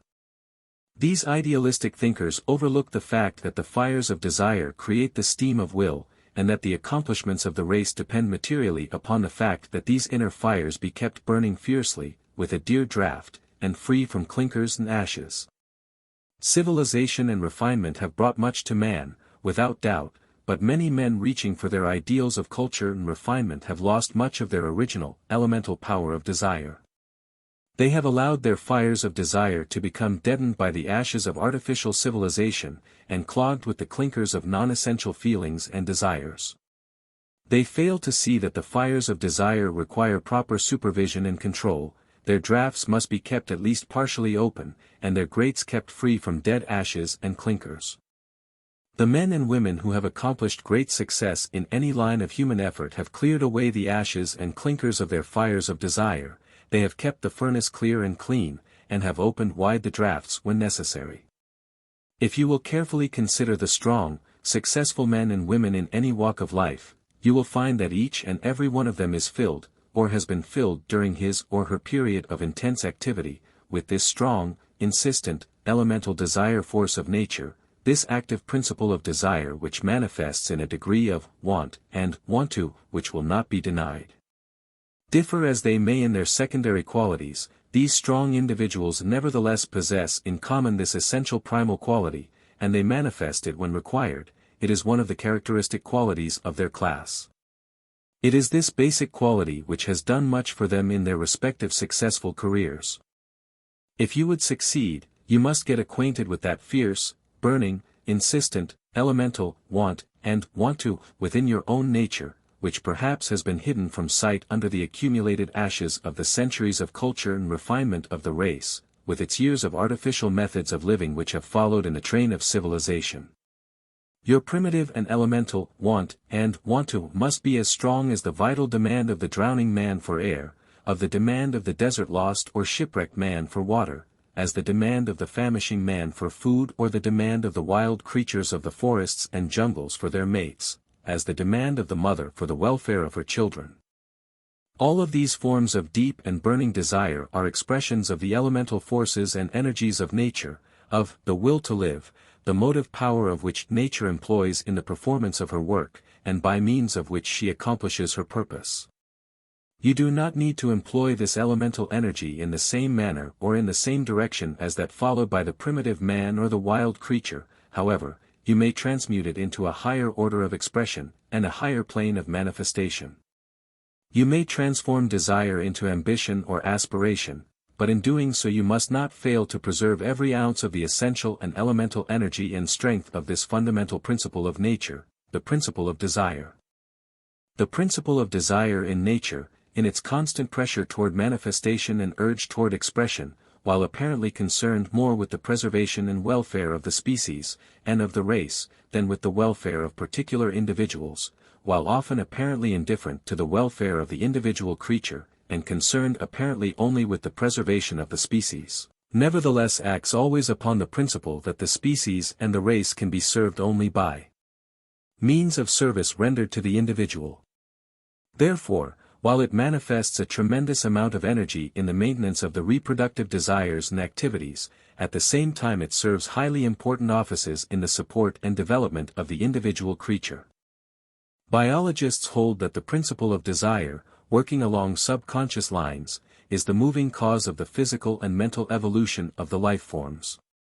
The presence of an obstacle to progress is seemingly noted by the life principle, or the will to live, and thereupon an increased degree of desire power is generated and manifested in the life form. The desire power always moves toward the securing of that which will promote the efficiency of the creature, and which thereby increases its chances of survival in the struggle for existence, the fight against environment. It sets into operation the life processes which make for change in the physical and mental equipment of the creature, and which proceed by evolutionary development to unfold the needed physical or mental equipment.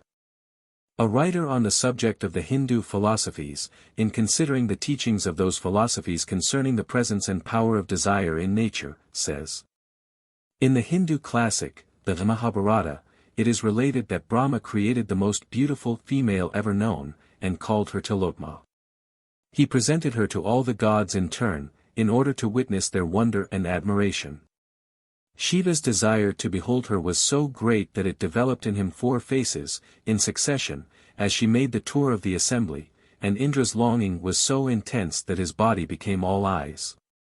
In this myth may be seen exemplified the effect of desire in the forms of life, function, and shape, all following need and desire, as in the case of the long neck of the giraffe which enables him to reach for the high branches of the trees in his native land, and in the long neck and high legs of the fisher-birds, the crane, the stork, the ibis, and others of the great family.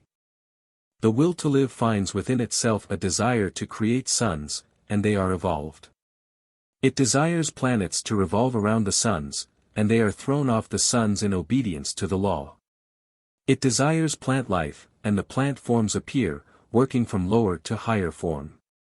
Then came animal life, from monad to man.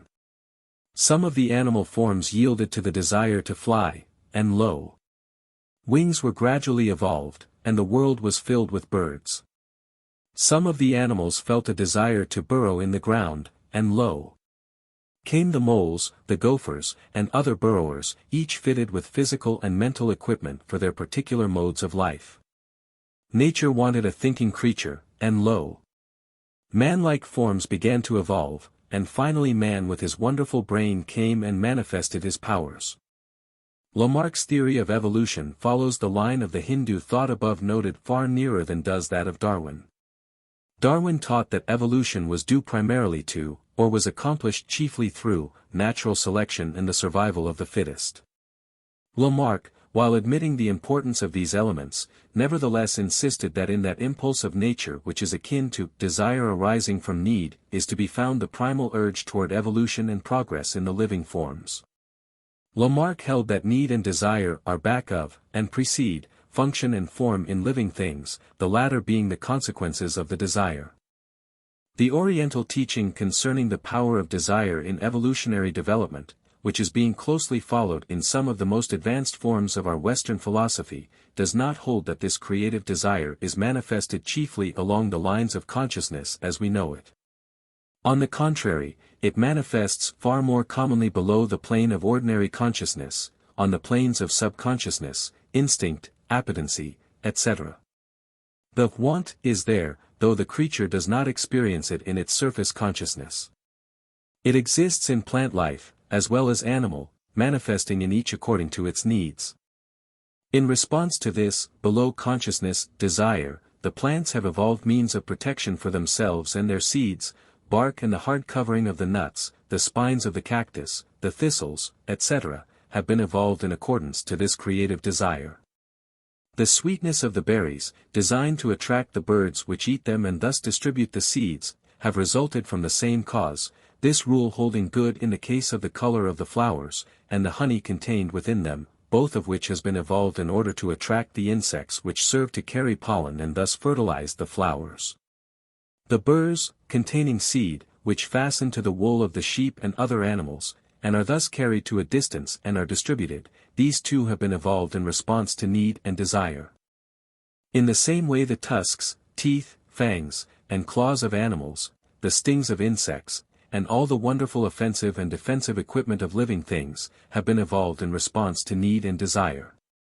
The hard shells of the crustaceans, the turtles, the armadillos, the spines of the porcupine and the hedgehog, the keen eye and powerful wings of the eagle, the swiftness of the hawk, the bill of the woodpecker, all have been evolved under the same law. The story of the evolution of the horse from its original form of the Eohippus to its present form gives us a striking illustration of the principle. In response to the law of need and desire, manifesting along the lines of evolution, the Eohippus, a small animal no larger than a domestic cat, with several toes on each foot, with teeth resembling those of the monkey or the pig, with short neck, arched back, and rather short legs, has developed by 11 or more distinct stages to the horse of today, with its long legs, long neck, straight back, complex and long grinding teeth, hoofs, and large size. This almost incredible development has been due to the need of the animal arising from its changing environment, and the desire proceeding from that need.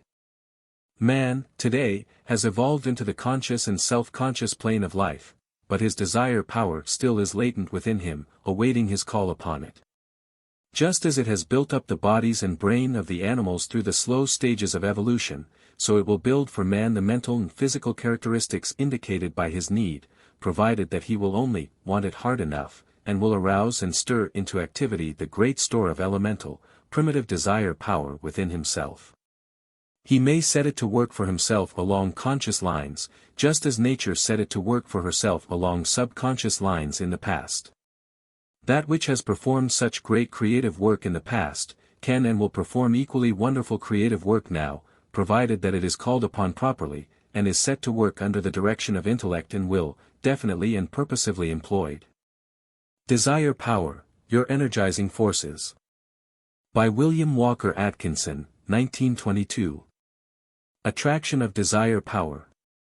Not only does the principle of desire power manifest itself in the direction of unfolding, evolving and developing new attributes and powers in living things, so as to supply the demand created in them by need, as we have explained in the preceding section of this book, but it also proceeds to accomplish similar purposes and ends by means of another important phase of power possessed by it, i.e., the power of attraction. Attraction is defined as an invisible power in a body by which it draws anything to itself, the power in nature acting mutually between bodies or ultimate particles, tending to draw them together, or to produce their cohesion of combination, and conversely resisting separation. The term attraction is derived from two Latin terms, viz., ad, meaning to, and trahere, meaning to draw, the two being combined in the derivative Latin term attractus, meaning a drawing together. In physical science, the principal forms of attraction are gravitational attraction, the chemical affinity of the atoms, the cohesive attraction of the molecules, the attraction of electrified bodies, and the attraction of the magnet exerted upon iron or steel. In psychology, the principal forms of attraction are those arising between living beings by reason of their mutual likes, the force called repulsion, being the negative form of attraction, acting in the same manner but in an opposite direction, and resulting from mutual dislikes. While freely admitting that the attraction and repulsion existing in and manifested between living things is the result of the action of in-forces, rather than of outside forces, physical science has usually held that the attraction and repulsion existing in and manifested between non-living objects and things is the result of some outside stress or strain operating on the objects or things, though the nature of such outside forces is admitted to be unknown and mysterious. Of late years, however, there has been a decided tendency toward the acceptance of the hypothesis that even non-living objects and things, as, for instance, the chemical elements and particles of matter, possess the property of like or dislike for certain other objects and things, and the power to respond to such inner states. This hypothesis attributes attraction and repulsion in inanimate things to in-forces, rather than to outer forces, thus bringing inanimate and animate objects under the same general law of attraction. While this new hypothesis throws a most interesting light upon the subject of chemical affinity and other forms of physical attraction and repulsion, showing that even the atoms have their loves and hates and their response thereto, we shall not consider this aspect of the subject, inasmuch as it lies outside of the field of our present work. Instead, we shall consider that phase of the new knowledge which has an important bearing upon the subject of the nature and power of the attraction of desire in living things. If chemical affinity, magnetism, etc., are really manifestations of the power of like and dislike, in short, of desire, then the attraction of desire in living things is seen possibly to possess a power of drawing, which is but little suspected by the average person.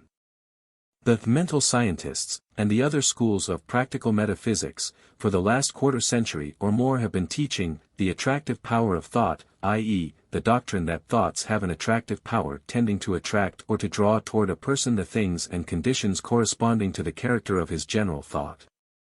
The new knowledge concerning desire power in inanimate things serves to explain scientifically the undoubted facts advanced by the metaphysicians to support their own theories. Here, however, it is seen that desire rather than thought is the chief mental attracting power. Inasmuch, however, as the attractive thought of the metaphysicians is usually inspired and energized by the desire power of the person exercising it, it is seen that the two teachings incline to blend and harmonize with each other rather than to oppose and contradict each other. The many instances of the coordination between different living things, between plant and insect, for instance, by means of which each supplies to the combination that which the other lacks, which has long puzzled the scientific observer, is now explainable under this new hypothesis of the attraction of desire. The plant requires the services of the insect in order to perpetuate its species. It attracts the insect by reason of its desire power having evolved the honey which the insect requires for food, and by means of advertising the presence of the honey through the colors of the flowers. There is a correlation between flower and insect which has arisen by reason of desire power.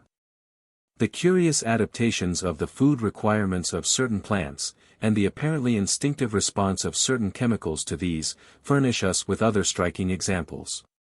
Different things need each other in order to express their respective natures and to manifest their respective destinies, and so they attract each other. Science furnishes us with many examples of this reciprocal service and correlation. Passing by the more general aspects and phases of this important and wonderful operation of nature's finer forces, and proceeding directly to those phases of the general process which are immediately concerned with the human individual, we would say that the essential spirit of this particular operation may be stated in the following aphorism: the strongest and most persistent desires of the individual tend to attract to him, or him to, that which is closely related to or correlated with those desires. That is to say, the strong insistent desires of a person tend to attract to him those things which are closely related to such desires, and, at the same time, tend to attract him toward those related things.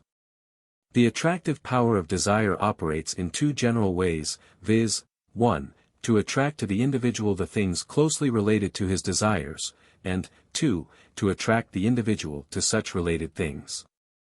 It is as yet not known exactly how nature proceeds in this important process of attractive desire or desire power, but in a general way it may be said that the action is chiefly performed on the planes of the subconscious mentality rather than on the planes of ordinary consciousness, and that the general class of mental activity known as telepathy undoubtedly is called into play in the process.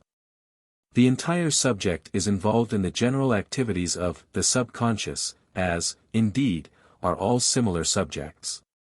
Whatever may be the correct hypothesis, however, the truth of the main facts of the attraction of desire is a matter of the actual experience of the race, and is corroborated by the incidents of actual experience occurring in the life of nearly every person manifesting definite purpose, insistent desire and determined will. In your own experience, in all probability, you have experienced many cases of the operation of this subtle law of nature.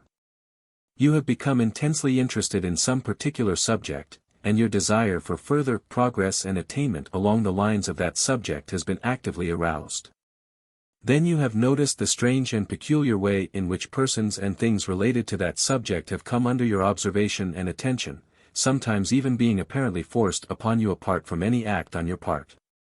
In the same way, you have found yourself attracted in certain directions in which, unknown to you, were to be found persons or things related to the subject of your desire, information concerning that subject, conditions in which the subject was involved or being manifested.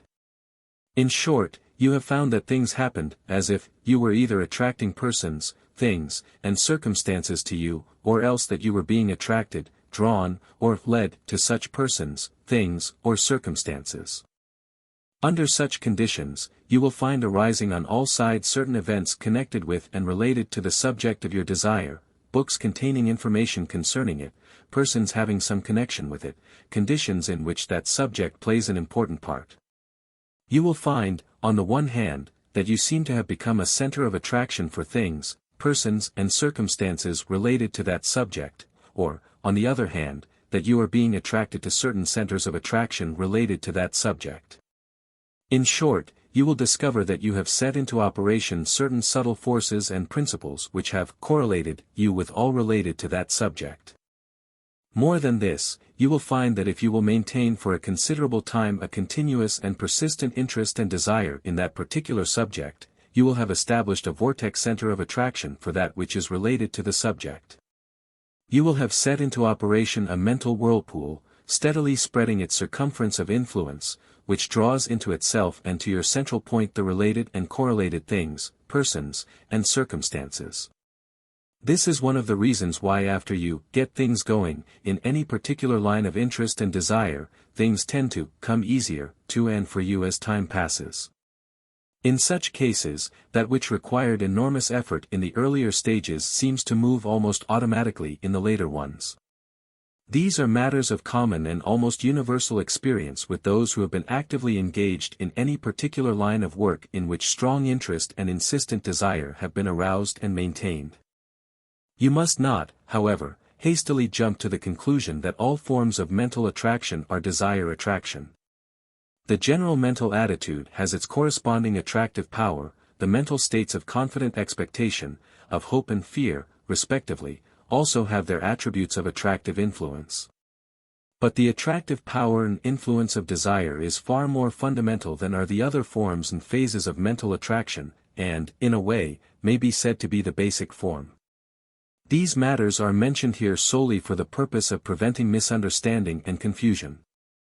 So, you see, desire power tends not only to develop and evolve within you the qualities and powers necessary to enable you to manifest and express yourself along the lines of the desires persistently held by you, it also tends to attract to you, and you to them, the things, persons, circumstances and conditions related to or correlated with the subject of such desires.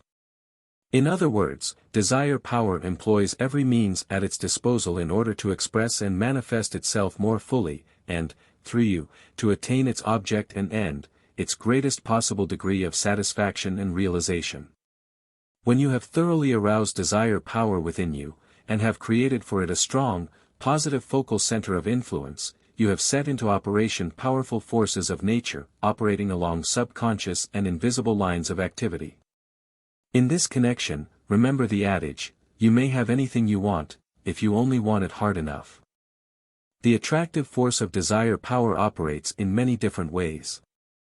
In addition to the drawing power, operating along the lines of something like telepathy, of which we have spoken, it also operates in other ways on the subconscious planes of the mind in order to influence, guide and direct the person to the other persons, things, conditions, and circumstances related or correlated to or with the particular desire which is being persistently and insistently held by that person.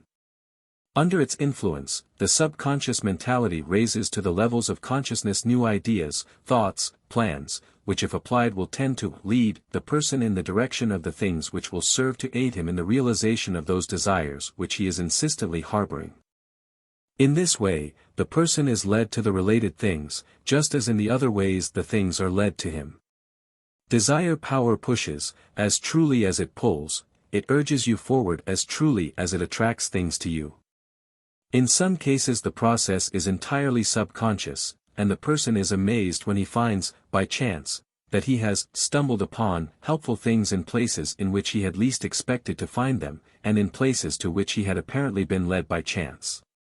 But there is no chance about it, persons are undoubtedly led to helpful things and conditions, but by desire power operating along the lines of the subconscious mentality, and not by chance.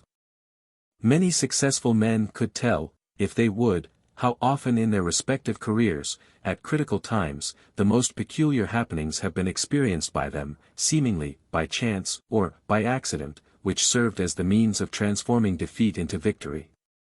In this way they acquired, by chance, some important bit of information serving to supply the missing link in their mental chain, or else giving them a clue to that which had previously escaped their thought. Or, perhaps, they unexpectedly ran into the person who afterward turned out to be the one particular person who alone could have helped them in certain ways. Or, again, they have picked up at random the particular newspaper, magazine, or book which either gave them the required information, or else mentioned some other book or thing which filled the need. These things happen so often, and in such a striking way, that many men of active experience have learned to expect them, to rely upon them, and to act upon them. Not knowing the true underlying causes of the happenings, they usually refrain from mentioning their experiences to their friends for fear of being regarded as superstitious or credulous, but if the subject happens to be introduced in confidential conversation between men of this kind, it will be found that the instances cited are numerous, and are so strikingly similar in general nature that the careful thinker is forced to the conclusion that there is some fundamental principle involved in the events, and that there is a logical sequence of cause and effect indicated. Not knowing the true cause of these happenings, men are prone to ascribe them to luck, fate, destiny, chance, or else to think of them simply as one of those things beyond explanation. Some men who have become familiar with them have learned to recognize them readily when they experience them, by reason of a feeling that here is another of those things. They learn to distinguish between a mere general and vague notion, and a sure enough hunch. Sometimes, men think that these things are the result of the aid of a kindly providence operating in their behalf, others feel that they have helpers, on the other side, still others feel that there is something almost uncanny about the whole thing, but so long as it is perceived to operate in their behalf all are willing to take advantage of the aid of the unknown power. Of course, the subconscious mentality of the individual is the helper, or directing genius, in such cases, and the happenings are merely phases of the general phenomena of the subconscious. But, nevertheless, desire power is the animating principle involved. The subconscious mentality, like the conscious mentality, is energized and aroused into activity by the urge of desire power. Desire power employs every possible form of energy, activity and motive power at its command, and also presses into service all kinds of machinery and instruments, mental and physical. The fire of desire kindles every faculty of the mind, on conscious and subconscious planes, and sets them all into active work on its behalf. Without desire power in some form or phase, none of these faculties would manifest activity. Where activity is manifested by them, there is always implied the presence and urge of desire power. Sometimes desire power will operate in strangely indirect ways in order to accomplish its results. By means of the under-the-surface perception of the subconscious faculties, desire power seemingly perceives that the longest way round is the quickest way home, and it proceeds to cause the individual to pursue that longest way round, in order to attain his desire in the shortest possible time. In such cases it often acts so as to upset and overturn the plans which one has carefully mapped out. The result makes it seem to one that failure and defeat, instead of victory and success, have come to him. It will sometimes tear the person away from his present comparatively satisfactory environment and conditions, and then lead him over rock roads and hard trails, and finally, when he has almost despaired of attaining success, he finds it literally thrust upon him. Such instances are not invariable, of course, but they occur sufficiently often and with such characteristically marked features that they must be recognized. It often happens that, as one who has experienced it has said, it seems as if one were grabbed by the back of his neck, lifted out of his set environment and occupation, dragged roughly over a painful road, and then thrust forcibly but kindly upon the throne of success, or at least into the throne room with the throne in plain sight before him. But, at the last, those who have experienced these strenuous activities of desire power operating through the subconscious nature and in many other ways are found to agree universally in the statement, the end justified the means, the thing is worth the price paid for it. It requires philosophy and faith to sustain one when he is undergoing experiences of this kind, but the knowledge of the law and principle in operation will of course greatly aid him. The right spirit to maintain in such cases is that expressed in the phrase of the AEF in France, "It's a great life, if you don't weaken." Desire power employs freely the subconscious faculties in its work of realization through attraction. It employs these in man just as it employs them in the case of the homing pigeon, the migrating birds, the bee far from its hive. It supplies the homing instinct to the man seeking success, as well as to the animal seeking refuge. It is said that animals separated from their mates, seemingly are attracted to them over long distances. Lost animals find their way home, though many miles over strange country have to be traveled. Let a person establish a refuge for birds, and the birds will soon begin to travel toward it, even strange species from long distances putting in an appearance. Waterfowls travel unerringly toward water, the roots of trees manifest the same sense of direction toward water and rich soil. In high and low, the law of desire attraction manifests its power. Man is under the law, and may even cause the law to work for him when he understands its nature. Man may harness desire power just as he has harnessed other great forces of nature, may harness it and set it to work for him. Once set to work for him, this power will work, without haste, and without rest, toward the end impressed upon it. It will work for him while he is awake and working otherwise, and when he is asleep and resting from his conscious work. Desire is the force of forces, because it is the inmost kernel of all the other forms of natural force, physical or mental. All force depends upon inner attraction or repulsion, and these are but the manifestation of desire power, positive or negative. Desire Power, Your Energizing Forces. By William Walker Atkinson, 1922. Knowing what you want. In the preceding sections of this book we have called your attention to the aphorism, "You may have anything you want, if you only want it hard enough." This aphorism is embodied in the master formula of attainment which is set forth constantly in the instruction contained in the series of books of which the present volume forms a part. The master formula of attainment, stated in popular form, is as follows. You may have anything you want, provided that you, 1. Know exactly what you want, 2. Want it hard enough, 3. Confidently expect to attain it, 4. Persistently determined to obtain it, and 5. Are willing to pay the price of its attainment. We shall now ask you to consider 3 of the above 5 elements of the master formula of attainment, viz., the element of definite ideals, or knowing exactly what you want, the element of insistent desire, or wanting it hard enough, the element of balanced compensation, or being willing to pay the price of its attainment. Each of these 3 elements is highly important, and should be carefully examined and considered. Let us begin with the first requisite, i.e. knowing exactly what you want. When you consider the question, exactly what do I want, you will be apt to regard it as one quite easy to answer. But after you begin to consider the question in detail, and in real earnest, you will discover 2 very troublesome obstacles in your way on the road to the correct answer. The 2 obstacles are as follows: 1. The difficulty in ascertaining a clear and full idea of your desires, aspirations, ambitions, and hopes, and 2. The difficulty in ascertaining which ones of a number of conflicting desires, aspirations, ambitions, and hopes you want more than you do those opposing them. You will find yourself filled with the divine discontent of a general dissatisfaction with your present condition, circumstances, possessions, and limitations. You will feel, perhaps strongly, the raw desire of the elemental desire power within you, but you will not have clearly outlined in your mind the particular directions in which you wish that elemental force to proceed into manifestation and expression.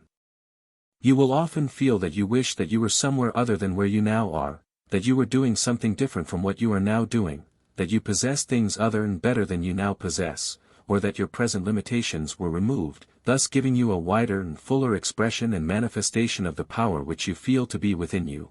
All these general feelings will be experienced by you, but you will not be able to picture clearly to yourself just what other things you really want to take the place of those which are now your own. Then, when you attempt to form the clear picture, and definite idea, of what you want, you will find you want many things, some of them opposing each other, each offering attractive features, each bidding actively for your favor and acceptance, thus rendering a choice and definite decision very difficult. You find yourself suffering from an embarrassment of riches. Like the perplexed lover in the song, you say, "How happy would I be with either, were t'other fair charmer away." Or, like the psychological donkey who was placed at an equidistant point between 2 equally tempting haystacks, and who died of hunger because he couldn't make up his mind which one he wanted most, you may remain inactive because of strong conflicting desire motives. It is because of one or both of the above-mentioned conditions that the great masses of persons do not avail themselves of the great elemental urge of desire power. It is there, ready to exert its power, but they lack definite direction and power of decision, and so remain, like the vegetables or the lower animals, content to allow nature to work along the instinctive lines of self-protection, propagation, etc., without employing initiative or self-direction. The few of the race who break these barriers, and who strike out for themselves, are found to have known very clearly just what they wanted, and to have wanted it hard, and to have been willing to pay the price of attainment. In order to set to work the forces of desire power in a special direction, the individual must make clear an ideal path over which they may travel, as well as to arouse the forces so as to cause them to travel over that path. Self-analysis. You will find that a scientific application of the principle of self-analysis, or mental stock-taking, will aid you materially in overcoming the two great obstacles in the path of attainment, which we have just mentioned. Self-analysis in this case consists of a careful analysis of your elements of desire, to the end that you may discover which of these elements are the strongest, and that you may clearly understand just what these strongest elements are really like in character. You are advised to think with pencil and paper. In this work of self-analysis, it will greatly aid you in crystallizing your thought and, besides, will give a definite and logical form to the results of your work. The following suggestions and advice will aid you materially in this task. Begin by asking yourself the question, what are my strongest desires? What do I want to over and above anything and everything else? What are my highest desire values? Then proceed to think with pencil and paper, and thus to answer your important question above stated. Take your pencil and begin to write down your strongest desires, your leading wants and want-tos, as they come into your consciousness in response to your inquiry. Write down carefully the things and objects, the aims and ideals, the aspirations and ambitions, the hopes and confident expectations, which present themselves for notation in the course of your mental stocktaking. Note all of them, without regard to the question of whether or not you ever expect to be able to secure or attain them. Put them all down on the list, no matter how ridiculous and unattainable they may seem to you at the time. Do not allow yourself to be overcome by the magnificent aims and ideals, aspirations and ambitions, which thus present themselves. Their very existence in your desire nature is, in a measure, the prophecy of their own fulfillment. As Napoleon once said, nothing is too magnificent for a soldier of France. You are that soldier of France. Do not impose limitations on your desire nature in this way. If a magnificent desire is within you, it should be respected, so put it down on the list. By this process of self-analysis you bring to the surface of your consciousness all the various feelings, desires, longings, and cravings which have been dwelling in your subconscious mind. Many of these deep desires are like sleeping giants. Your exploration of your subconscious mental regions will arouse these, will cause them to sit up and take notice, as it were. Do not be frightened by these awakening sleepers. Nothing that you find there is alien to you. Even though you may find it necessary to transmute them, or to inhibit them in favor of more advantageous desires, at a later stage of your work, do not now deny them a place on your list, put them down on paper. The list must be an honest one, therefore be honest with yourself in the analysis. At first, you will find that your list is a more or less higgledy-piggledy conglomeration of wants and want-tos, apparently having but little or no logical order or systematic recitation. Do not let this disturb you, however, all this will be taken care of as you proceed, order and arrangement will establish themselves almost automatically when the proper time arrives. The main thing at this stage is to get all of your stronger desires into the list. Be sure to exhaust your subconscious mind of strong desires, dig out of that mind anything and everything that has strength in it.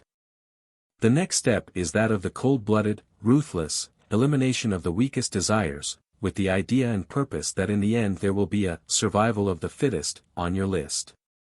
Begin by running over your list, striking off the weaker and less insistent, the mere temporary and passing, desires, and those which you clearly recognize as likely to bring you but little if any permanent satisfaction, continued happiness and lasting content. In this way you will create a new list of the stronger desires, and those having a greater permanent and satisfying value. Then, examining this list, you will find that some of the items will still stand out from the others by reason of their greater comparative strength and greater degree of permanent value. Make a new list of these successful candidates, including only those possessing the greatest strength and value to you, and dropping the others from the list. Then continue this process of elimination of the weakest and the least satisfying until you reach that point where you feel that any further elimination would result in cutting away live wood.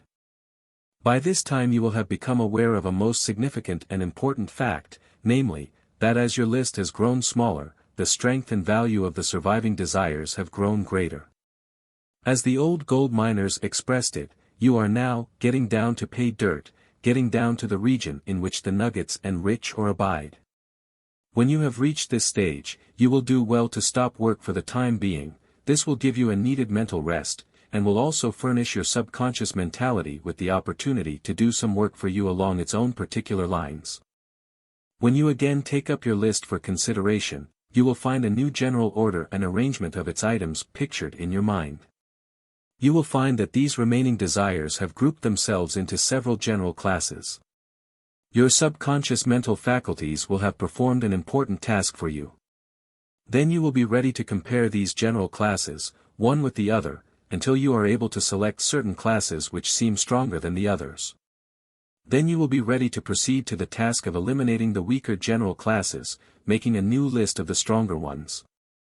After working along these general lines for a time, with intervals of rest and recuperation, and for subconscious digestion and elimination, you will find that you have before you a list composed of but a comparatively few general classes of wants and wantios, each of which possesses a far greater degree of strength and value than you had previously suspected. Your subconscious mind has been working its power upon these classes of desires, and they have evolved to a higher stage of strength, definiteness, clearness and power. You are beginning at last to find out just what you want, and are also well started on your way to wanting it hard enough. General rules of selection. In your task of selection, elimination, boiling down, and chopping away the dead wood, etc., you will do well to observe the three following general rules of selection. 1. The imperative requisite. In selecting your strongest desires for your list, you are not required to pay attention to any fears lurking in your mind that any of the particular desires are apparently unattainable, that they are beyond your power of achievement, and are rendered impossible by apparently unsurmountable obstacles. You are not concerned with such questions at this time and place, ignore them for the present. You are here concerned merely with the question of whether or not your want or want to concerning a certain thing is felt hard enough for you to sacrifice other desirable things, whether you feel that the particular desire is of sufficient value for you to pay the price of its attainment, even though that price be very high. Remember the old adage, said the gods to man, take what thou wilt, but pay for it. If you are not willing to pay the price, and to pay it in full, then you do not want it hard enough to render it one of your prime desires. 2. The test of full desire. We have told you that desire has for its object something that will bring pleasure or get rid of pain, immediately or remote, for the individual or for someone in whom he is interested.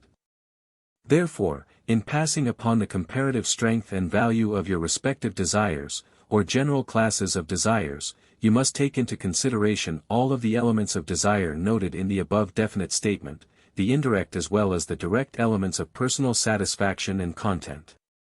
You must weigh and decide the value of any particular desire, or class of desires, not only in the light of your own immediate satisfaction and content, but also in the light of your own future satisfaction and content, not only in the light of your own direct satisfaction and content, but also in the light of your indirect satisfaction and content derived from the satisfaction and content of others in whom you are interested. Your future satisfaction and content often depend upon the sacrifice of your present desire in favor of one bearing fruit in the future. You may be so interested in other persons that their satisfaction and content has a greater emotional value to you than the gratification of some desire concerned only with your own direct satisfaction and content. These desires' values must be carefully weighed by you. If you leave out any of these elements of desire, you run the risk of attaching a false value to certain sets of desires. You must weigh and measure the value of your desires by the use of the standard of the full content of desire. 3. Seek depth of desire. You will find it advisable to omit from your list all purely superficial and transient feelings, emotions and desires. They have but a slight value in the case. Instead, plunge into the deep places of your mental being or soul. There you will find abiding certain deep, essential, basic, permanent feelings, emotions and desires. In those regions dwell the wants and the want-tos, which when aroused are as insistent and as imperative as are the want of the suffocating man for air, the want of the famished man for food, the want of the thirsting man for water, the want of the wild creature for its mate, the want of the mother for the welfare of her child. These deep desires are your real emotional elements, the ones most firmly and permanently embedded in the soil of your emotional being. These are the desires which will abide when the transient, ephemeral ones have passed and are forgotten. These are the desires for which you will be willing to pay the price, be that price ever so high in the form of the sacrifice and relinquishment of every other desire, feeling or emotion. Measure your desires by their essential depth, as well as by their temporary weight. Select those which are embedded so deeply in the soil of your emotional being that they cannot be uprooted by the passing storms of conditions and circumstances. The struggle for existence.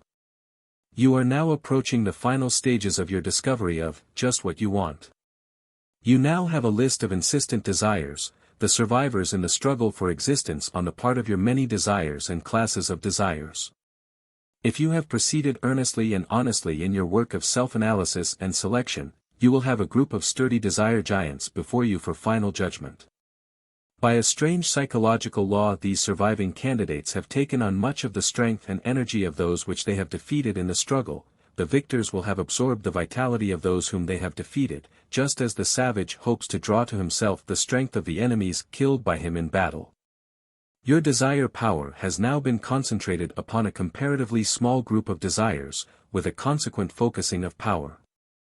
You will now find that your wants and want-tos have arranged themselves into two great classes, viz.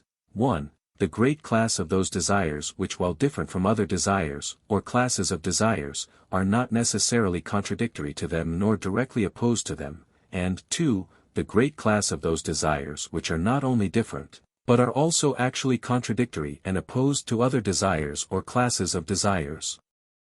The merely different classes may abide in mutual harmonious existence and relation with or to each other, just as do light and heat, or the color and odor of a flower. But two contradictory and opposing classes of desires cannot coexist and coordinate their energies in the same individual, both remaining in the fore. There will be friction, inharmony, strife, and mutual interference. One might as well try to ride two horses moving in different directions, as to try to maintain in equal force two opposing or contradictory sets of desires. The two sets, each one pulling in an opposite direction and with equal strength, will bring the will to a standstill. The individual, in such a case, will either oscillate between the two attracting poles, or else he will come to a dead center between them. Something must be done when you find an opposing set of desires of this kind well to the fore in your category of strong desires. You must set in operation a process of competition, from which one set must emerge a victor and the other set be defeated. In this process of competition, you will need to employ your best and keenest powers of analysis and judgment.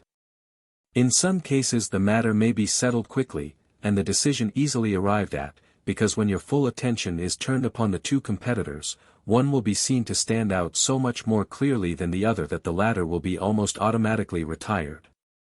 The full power of reason and feeling focused in such a case will usually result in a quick and sure decision. But there are instances in which both of the opposing sets of desires seem to possess an equal power and value in your emotional and intellectual scale. Here you are apparently in the condition of the poor donkey, previously mentioned, who starved to death because he was unable to decide which of the two haystacks was to be eaten. The matter must be decided by the introduction of an additional element which will add weight to one set or the other, and thus bring down the balance on that particular side. This added element is usually found in one or the other of the following two classes of mental processes, viz. 1. Imagination, and 2. Association. Let us consider each of these. The element of imagination. The imagination, employed in the case of the desire conflict now before us, usually is very effective in bringing about a decision. In employing it, you have but to imagine yourself, first, in the actual possession of the object of the one set of desires, and then, instead, in possession of the object of the second set. In this process you draw upon your own recollections and experiences, and upon your recollection of the experiences of others. You imagine how it would feel to have attained the object of, first, this want or want to, and then that one. You place yourself in imagination in the position that you would occupy in case you should attain the object of this desire or of that one. Then you pass judgment as to which seems to be the better, i.e., to afford the greater degree of satisfaction and content, present and future, direct and indirect. This process has the advantage of overcoming the handicap placed upon a future satisfaction in favor of a present one. The future experience is brought into the field of the present, and thus may be compared with a present experience relieved of the handicap of time. This is a matter of great importance, for ordinarily the present time value of an emotional feeling or desire is far greater than that of a past time or future time value of a similar experience. The test of imagination usually results in, 1. Strengthening the present value of a really advantageous emotional feeling and desire, and, 2. In weakening the present value of an apparently advantageous, but really disadvantageous, one. The use of the memory and the imagination is to be highly recommended in the task of deciding the real and actual value of an emotional state or desire. The element of association. The element of association introduced into a desire conflict will often result speedily in a determination and decision in favor of one side as against the other. Association will add strength to one set of desires, and will weaken the opposing set, in most cases. The association of ideas is that psychological law which binds one set of ideas, or mental states, to others, so that by bringing one set into consciousness we tend to bring there also the associated sets. In the present case we bring into consciousness the associated consequences of each set of desires. You may proceed to apply the test of association as follows: seek to uncover and discover as many as possible of the associated results of the attainment of the set of desires in question, strive to think of what else will happen in case you attain that set of desires. This is something like inquiring into the family and social connections of two rival suitors or sweethearts, weighing their respective relations and associations and the probable future consequences of marriage with either of them. It is always well, in cases of doubt concerning the comparative value of conflicting sets of desires, to consider carefully just what other things are associated with each of the two respective sets of desires, just what other results are likely to accompany the attainment of the object or end of each set of desires under consideration. In other words, you should ascertain the kind of relations and friends possessed by each of the rival suitors or sweethearts. In this way you will often find that one of the two apparently equal sets of desires has some very agreeable and advantageous relations and associates, while the other has some very disagreeable and disadvantageous ones. You thus discover, figuratively speaking, just what kind of family you are marrying into, and you thus take stock of the respective associated and related in-laws, friends, associates, and entanglements of each of the suitors. This is of great value, since in spite of the oft-asserted statement that, "I am not marrying the whole family," one usually really does do just that very thing. The idea of the application of the test of association in such cases may be expressed in a few words, as follows: the real test of any particular desire depends not alone upon the immediate results likely to accompany its attainment, but also upon the associated and related results which follow in its train of association and correlation, the results which necessarily go with it, and which are so closely bound up with it that they cannot easily be detached from it.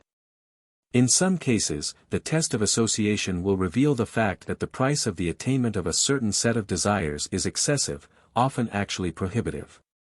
In other cases, on the contrary, you will find by this test that you are getting a great bargain by reason of the extras which go with the thing itself.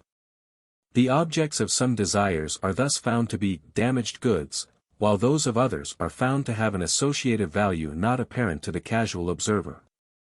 An appeal to the touchstone.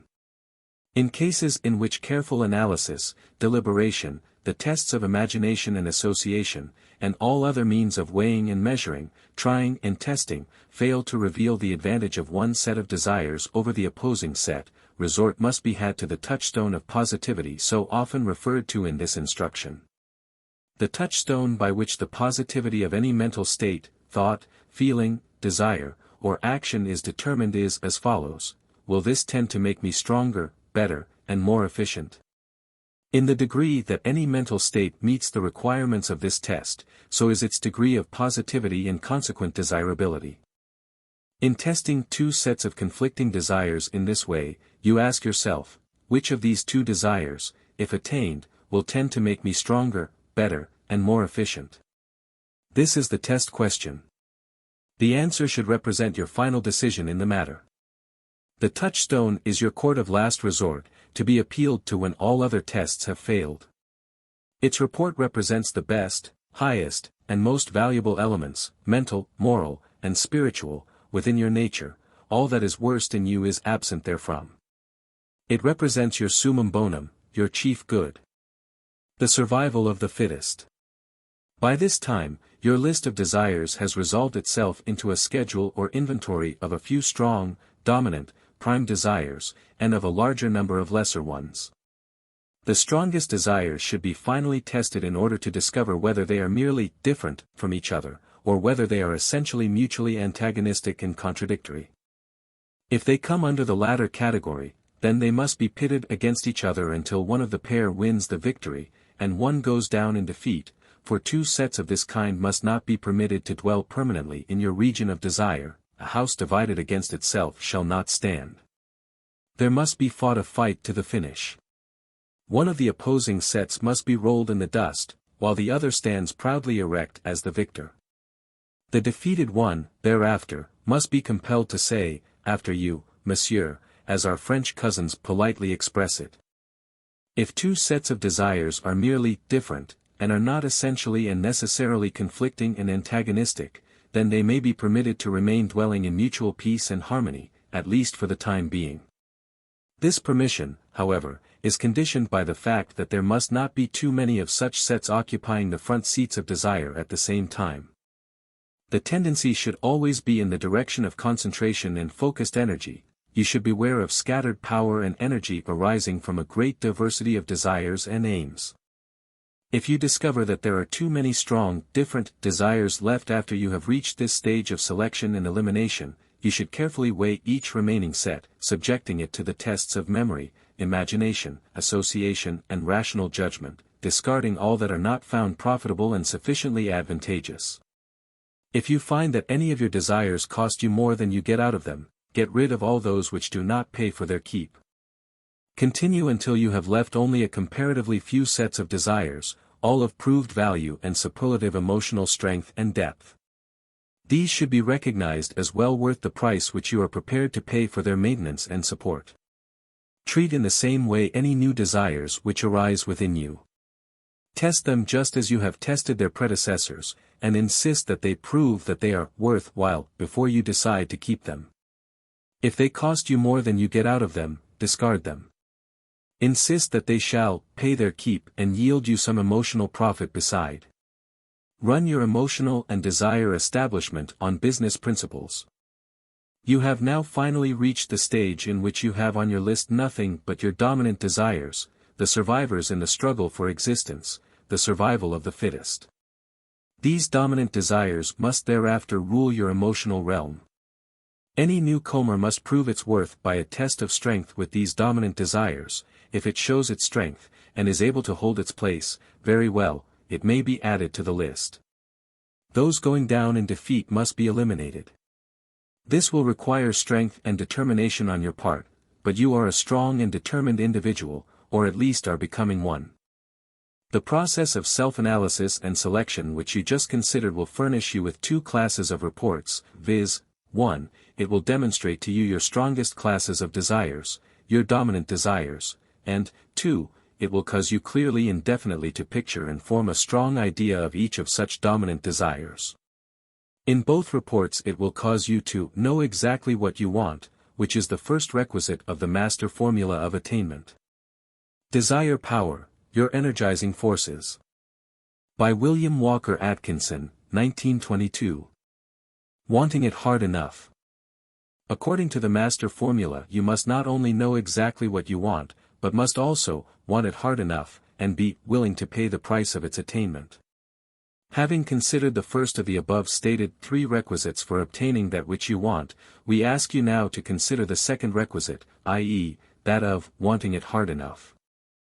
You may think that you want it hard enough when you have a rather keen desire or longing for anything, but when you compare your feeling with that of persons manifesting really strong, insistent desire, you will find that you are but merely manifesting a wish for that for which you have an inclination or an attachment. Compared to the insistent want or want to of thoroughly aroused desire, your wish is but as a shadow. The chances are that you have been a mere amateur, a dilettante, in the art and science of wanting and wanting to. Very few persons really know how to want or want to in such manner as to arouse fully the elemental forces of desire power. An old Oriental fable illustrates the nature of desire aroused to its fullest extent. The fable relates that a teacher took his pupil out on a deep lake, in a boat, and then suddenly pushed him overboard. The youth sank beneath the surface of the water, but rose in a few seconds, gasping for breath. Without giving him time to fill his lungs with air, the teacher forcibly pushed him under once more. The youth rose to the surface the second time, and was again pushed under. He rose for the third time, almost entirely exhausted. This time the teacher pulled him up over the side of the boat, and employed the usual methods to restore him to normal breathing. When the youth had fully recovered from his severe ordeal, the teacher said to him, "Tell me what was the one thing that you desired above all other things before I pulled you in, the one desire to which all other desires seem like tiny candles compared with the sun?" The youth replied, "Oh, sir, above all else I desired air to breathe.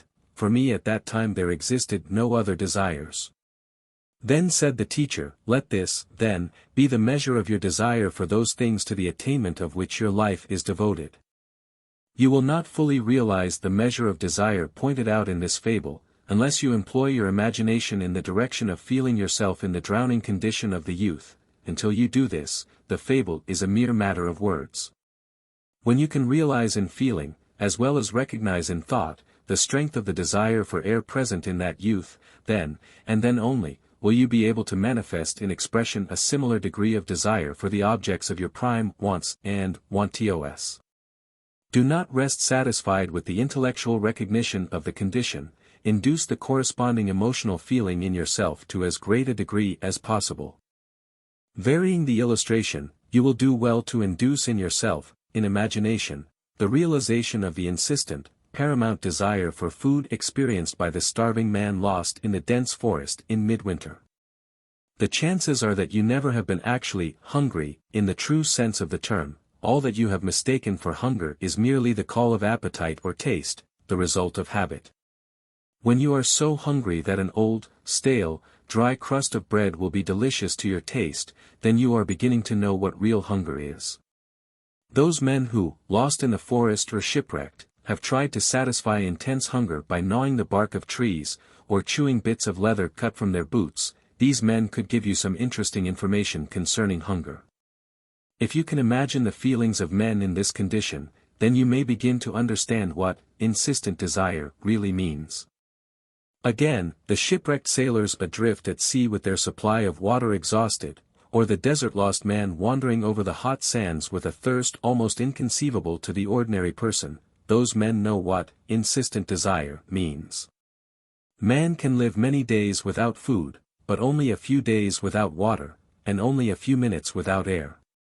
When these fundamental essentials of life are withdrawn temporarily, the living creature finds his strongest and most elemental feelings and desires aroused, they become transmuted into passions insistently demanding satisfaction and content.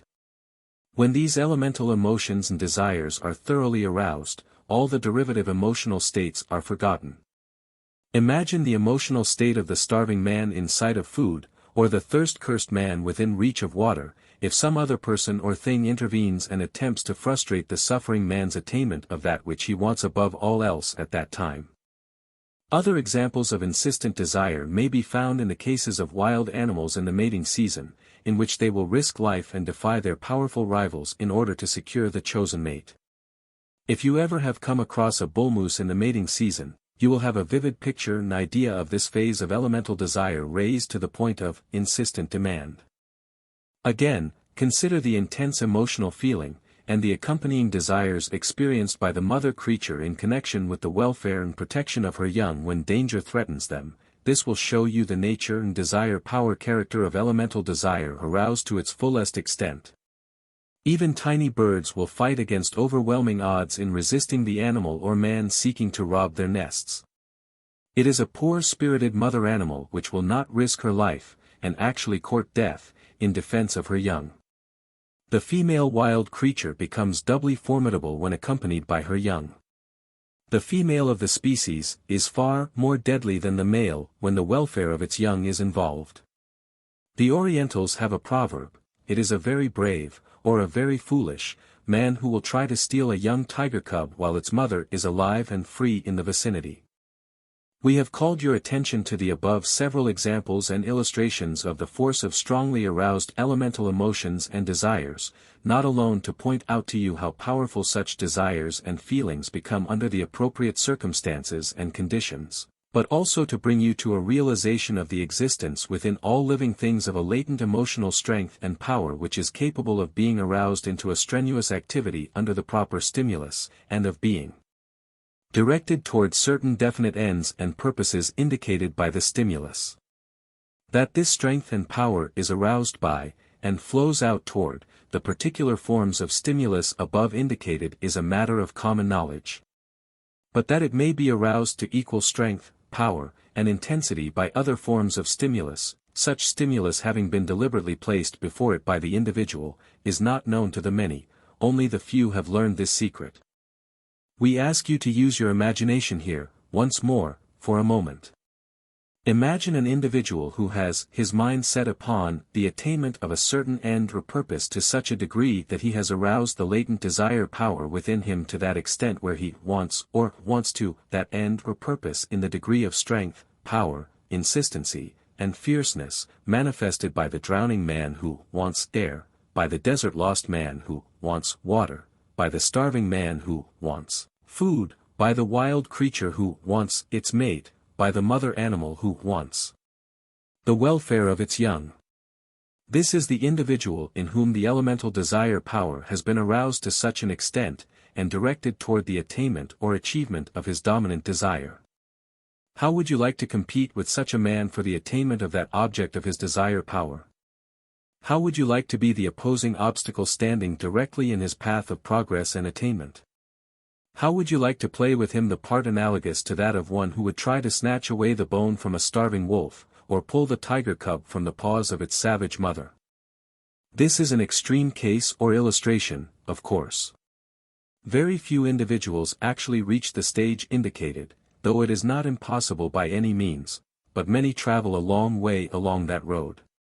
The strong, successful men who have made good, who have arrived, who have done things, in any line of human endeavor, will be found to have traveled quite a distance in that direction, on the road of desire.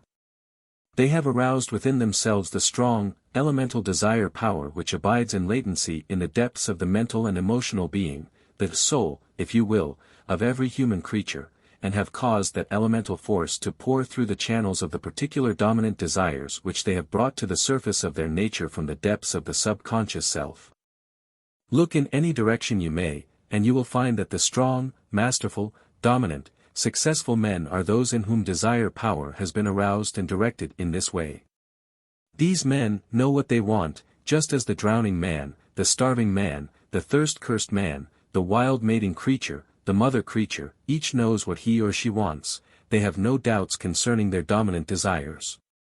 And these men also want hard enough that which represents their dominant desires, just as did the drowning man, the starving man, and the rest of our illustrative examples. And, like those examples, these men were also willing to pay the price. Run over the list of the successful men and women with whose careers you are acquainted.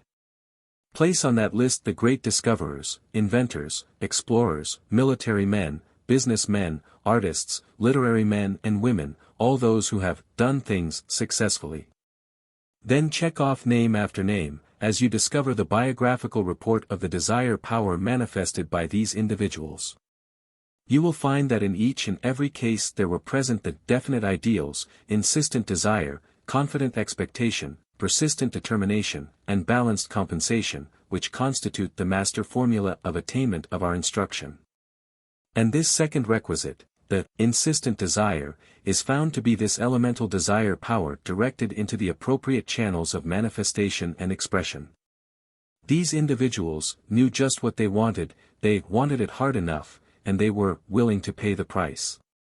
It is this spirit of wanting it hard enough that distinguishes the men and women of strong purpose and determination from the common herd of persons who merely wish for things in a gentle, faint, conventional way, that distinguishes the true wanters from the dilettante wishers.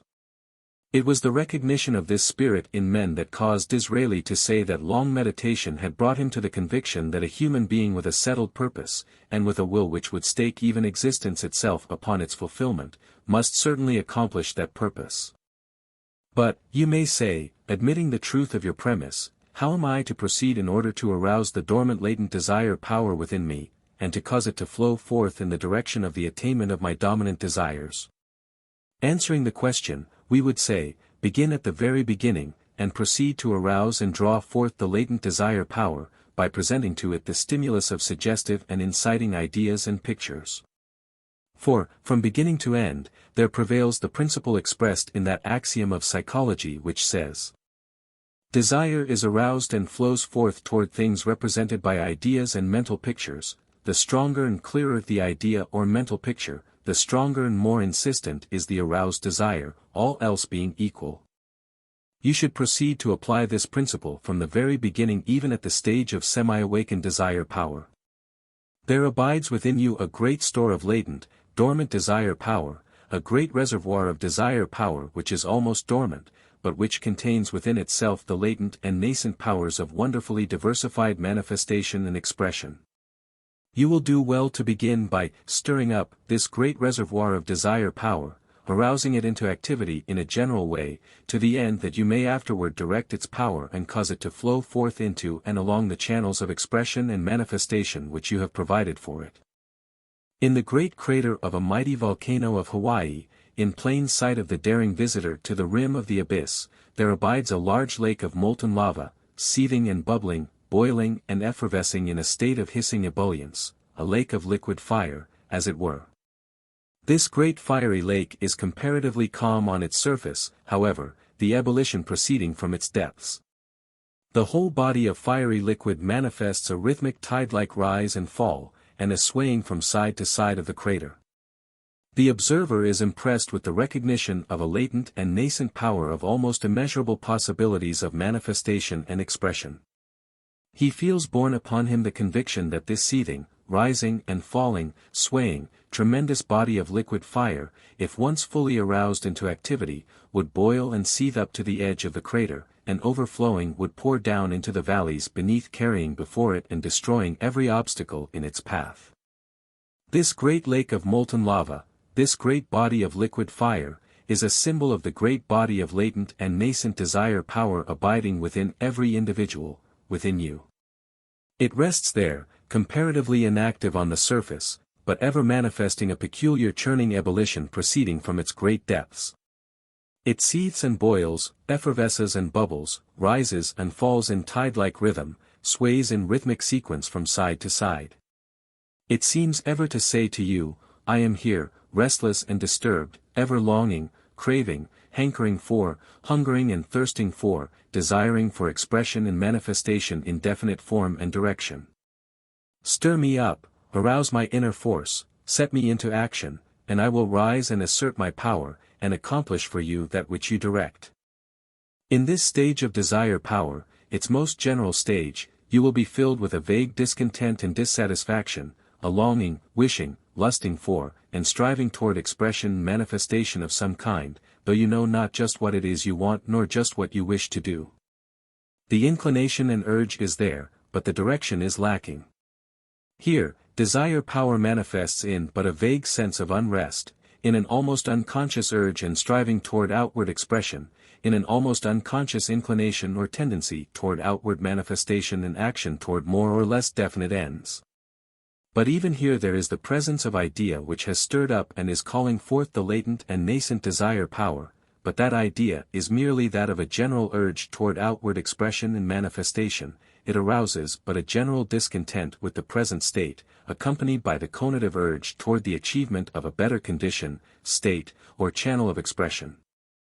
Some good teachers maintain that there is no possible development of desire power at this stage, and, indeed, no need for it. But we, the present writers, feel that this is a mistake. We believe that even at this early stage or phase of desire power, it is possible to arouse and stimulate it into activity, to the end that it may later be directed into definite channels of expression and manifestation. Moreover, we believe that nature has proceeded in just this way in her numerous sharp advances, rises, and jumps in the evolutionary process, in which the living things have made progress at a rate far beyond the normal. We believe that nature has caused a bubbling over at such periods, and has caused the overflowing desire power to seek new and wider channels of manifestation. Of course, we realize that this stirring up or agitation of your latent desire power is apt to, in fact, certainly will, create additional discontent on your part, but what of it? Some philosophers praise the spirit of contentment, and say that happiness is to be found only therein. Be that as it may be as positively asserted that all progress proceeds from discontent. It is, of course, very philosophical to follow the advice, if you can't have what you like, you must like what you have. This idea produces a certain feeling of content. But we would add to the aphorism the following qualifying clause, viz., but you can't be sure that you can't have what you like, until you have exhausted all possible means of getting it. While admitting the value of content, at the same time we believe in preaching the gospel of discontent to a sane degree and extent. We believe that discontent is the first step on the path of attainment. We believe that it is just this very divine discontent that causes men and women to undertake the divine adventure of life, and which is back of and under all human progress. Content may be carried quite too far. Absolute content results in apathy and lethargy. It stops the wheels of progress. Nature evidently is not content, else it would cease to manifest the process of evolution. Nature has evidently been ever filled with the spirit of discontent, judging from her invariable manifestation of the law of change. Without discontent and the desire to change, there would be no change in nature. The law of change shows plainly nature's opinion on the subject, and her prevailing feelings and desires in the matter. You will do well to begin by treating your great body of elemental desire power for increased activity, and for the transmutation of its static power into dynamic power, bringing it from its state of semi-rest into the state of increased restlessness and tendency to flow forth into action.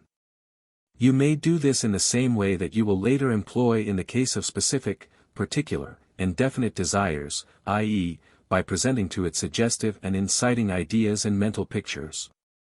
Begin by presenting to your elemental desire power the suggestive idea and mental picture of itself as akin to the great lake of molten lava, or liquid fire, filled with latent and nascent energy, power, and force, filled with the elemental urge toward expression and manifestation in outward form and action, able and willing to accomplish anything it desires to do with sufficient strength, providing a definite channel is provided for its flow of power. Show it the picture of itself as ready and willing to transmute its static energy into dynamic force, and to pour forth along the channels which you will provide for it, and above all else, quite able to do this if it will but arouse itself into dynamic action. In short, present to its gaze your idealistic and ideative mental equipment in the form of the surface of a great mirror, reflecting the picture of the elemental desire power as it presents itself to that mirror. Let desire power see itself as it is. Supply desire with its complementary idea. You will do well to accompany this mental picture with a verbal statement or affirmation of the details of that picture. Treat your elemental desire power as if it were an entity. There is a valid psychological reason for this, by the way, and tell it in exact words just what it is, what are its powers, and what is its essential nature, displaying the disposition to express and manifest itself in outward form and activity. Pound these suggestive statements into it, as firmly, earnestly and persistently as you can. Supply the desire power with the element of idea and mental pictures. Give it the picture of what it is, and the pattern or diagram of what it can do if it will. The result of this course of treatment applied to your elemental desire power will soon show itself in an increased feeling of more vigorous rhythmic tidal movement and side-to-side movement, as previously described, and in an increased rate and vigor of its seething, boiling, effervescing ebullition. From its depths will arise mighty impulses and urges, upheavals and uprisings.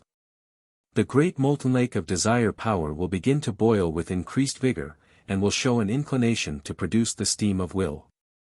You will experience new and strange evidences of the urge of desire power within you, seeking expression and manifestation along the channels which you have provided for it. As yet, however, the desires will not have taken on definite form or direction. They will manifest merely in the state which has been called that of raw desire, the great elemental general desire power immanent in all things. But before reaching this stage, you must have created the channels through and in which you wish the overflowing desire power to flow when it reaches the boiling over stage. These channels must be built along the lines of those desires which you have proved to be your dominant desires. Build these channels, deep, wide and strong. From them you can afterward build minor channels for your secondary and derivative desires arising from your dominant desires. At present, however, your main concern is with your main channels. Let each channel represent the clear, deep, strong idea and mental picture of just what you want as you clearly see and know it. You have found out exactly what you want, when you want it, and how you want it. Let your channels represent as closely as may be just these ideas. Build the banks high, so as to obviate any waste. Build the walls strong, so as to stand the strain. Build the channel deep and wide, so as to carry the full force and quantity of the current. By creating the channels of your dominant desires, we mean establishing the paths to be traversed by the overflowing current of desire power which you have aroused from its latent and nascent condition. These channels or paths are created mentally by the employment of creative imagination and ideation. These mental forces proceed to manifest in the direction of creating and presenting to your consciousness the ideas and mental pictures of your dominant desires which you have discovered in your process of self-analysis. The work of creating these channels is really but a continuation of the mental work performed by you in the discovery of your dominant desires. In creating these channels you should observe three general rules, as follows. 1. Make the channels clear and clean by creating and maintaining a clear, clean, distinct, and definite idea of each of your dominant desires, in which idea the entire thought concerning the dominant desire is condensed and in which there is no foreign or non-essential material. 2. Make the channels deep and wide by forming mental pictures or suggestive ideas appealing to the emotional feelings associated with the dominant desires, and thus tempting the appetites of those desires by the representation of the objects of their longing, and by the presentation of imaginative pictures of the joys which will attend their final achievement and attainment. 3. Make the bank strong by means of the employment of the persistent determination of the will, so that the powerful swift current may be confined within the limits of the dominant desire and not be permitted to escape and waste itself by scattering its energy and force over the surrounding land. When your current is flowing freely, you will find it necessary to build minor channels serving to bring about the attainment of objects and ends helpful to the accomplishment of the objects and ends of the major channels. In building these minor channels, follow the same general rules and principles which we have given you. From the great main channels down to the tiniest canal the same principle is involved. Always build clear and clean, by means of definite ideas and aims. Always build deep and wide, by means of suggestive ideas and mental pictures. Always build strong banks, by means of the determined will. In concluding this consideration of the second requisite, i.e., the element of wanting it hard enough, we wish to impress upon your mind the tremendous vitalizing and inciting power exerted by suggestive ideas and mental pictures upon desire power. Suggestive ideas and mental pictures act upon desire power with a tremendous degree of effect in the direction of inciting, arousing, stirring, stimulating, exciting, spurring, goading, provoking, moving, encouraging, animating, and urging to expression and manifestation. There are no other incentives equal to these. All strong desires are aroused by such incentives, consciously or unconsciously applied. For instance, you may have no desire to visit California. Then your interest in that part of the country is aroused by what you read or hear concerning it, and a vague desire to visit it is aroused in you. Later, information in the direction of giving you additional material for suggestive ideas and mental pictures serves to arouse your desire to go to California. You begin to search eagerly for further ideas and pictures, and the more you obtain the stronger grows the flame of your desire. At last, you want it hard enough, and brushing aside all obstacles you pay the price and take the trip across the plains. Had you not been furnished with the additional suggestive ideas and mental pictures, your original desire would soon have died out. You know by experience the truth of this principle. You also know how you would use it if you wish to induce a friend to visit California, do you not? Then start to work using it on your desire power when you wish to incite it into wanting hard enough, something that you know to be advantageous to you. It is customary to illustrate this principle by the figure of pouring the oil of idea upon the flame of desire, thereby keeping alive and strengthening the power of the latter. The figure of speech is a good one, the illustration serves well its purpose. But your memory and imagination, representing your experience, will furnish you with one a little nearer home. All that you need do is to imagine the effect which would be produced upon you if you were hungry and were able to form the mental picture or create the suggestive idea of a particularly appetizing meal. Even as it is, though you are not really hungry, the thought of such a meal will make your mouth water. Again, you may readily imagine the effect produced upon you, when you are parched and intensely thirsty on a long ride, by the vivid mental picture or strong suggestive idea of a clear, cold spring of mountain water. Or, again, when in a stuffy, ill-ventilated office you think of the fresh air of the mountain camp where you went fishing last summer, when you picture plainly the joys of the experience, can you deny that your desire power is intensely aroused and excited, and that you feel like dropping everything and taking to the woods, at once? Raising the principle to its extreme form of manifestation, try to imagine the effect upon the famishing man of a dream of plentiful food, the dream of the thirst-cursed man in which is pictured flowing fountains of water. Try to imagine the effect upon the mate-seeking wild bull moose of the far-off bellow of the sought-for mate. Would you like to impede his path on such an occasion? Finally, picture the emotional excitement and frenzy of desire on the part of the tigress when she comes in sight of food for her half-starved cubs, or her force of desire when she hears afar off the cry of distress of her young ones. In order to want to as hard as do these human beings and wild things which we have employed as illustrations, you must feed your desire power with suggestive ideas and mental pictures similar in exciting power to those which rouse into action their dominant and paramount want to. Of course, these are extreme cases, but they serve to illustrate the principle involved.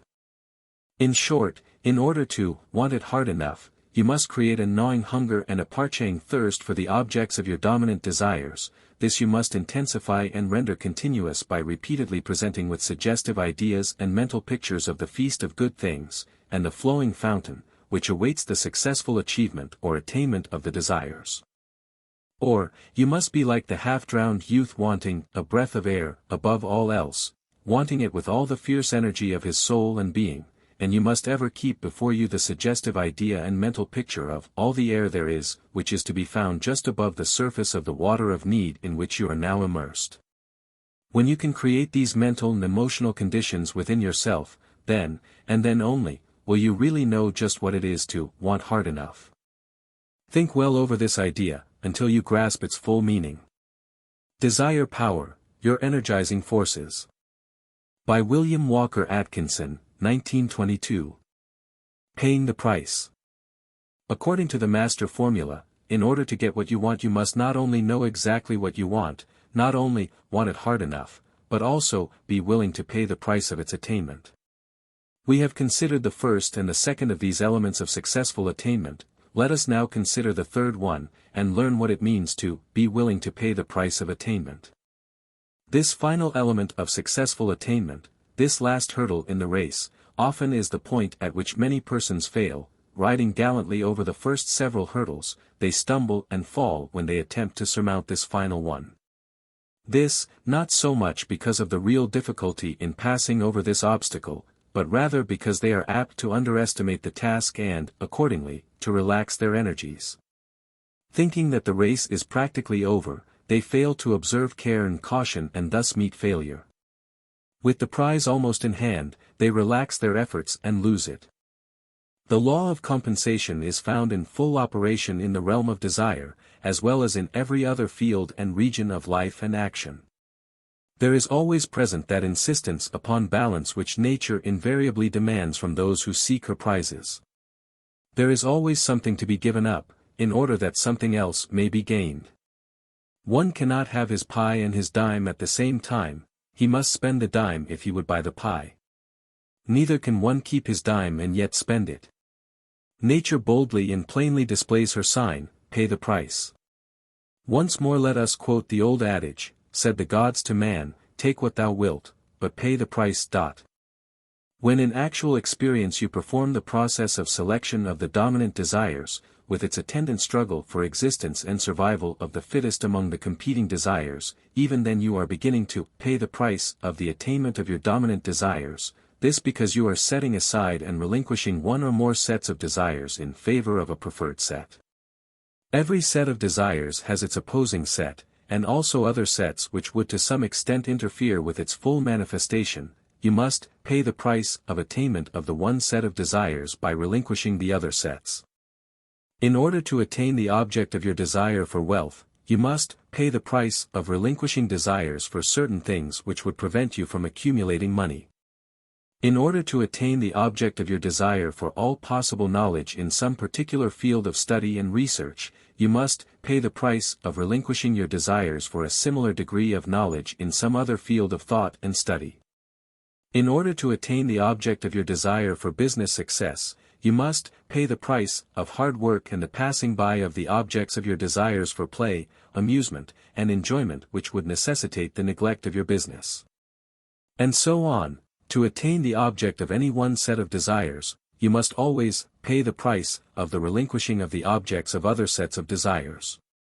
In some cases, this process of the inhibition of opposing desires is akin to that of weeding your garden, or of pruning your trees, getting rid of the useless and harmful growths which interfere with the growth and development of the useful and advantageous thing. In other cases, however, the desires which you must inhibit and put away from you are not in themselves harmful or useless.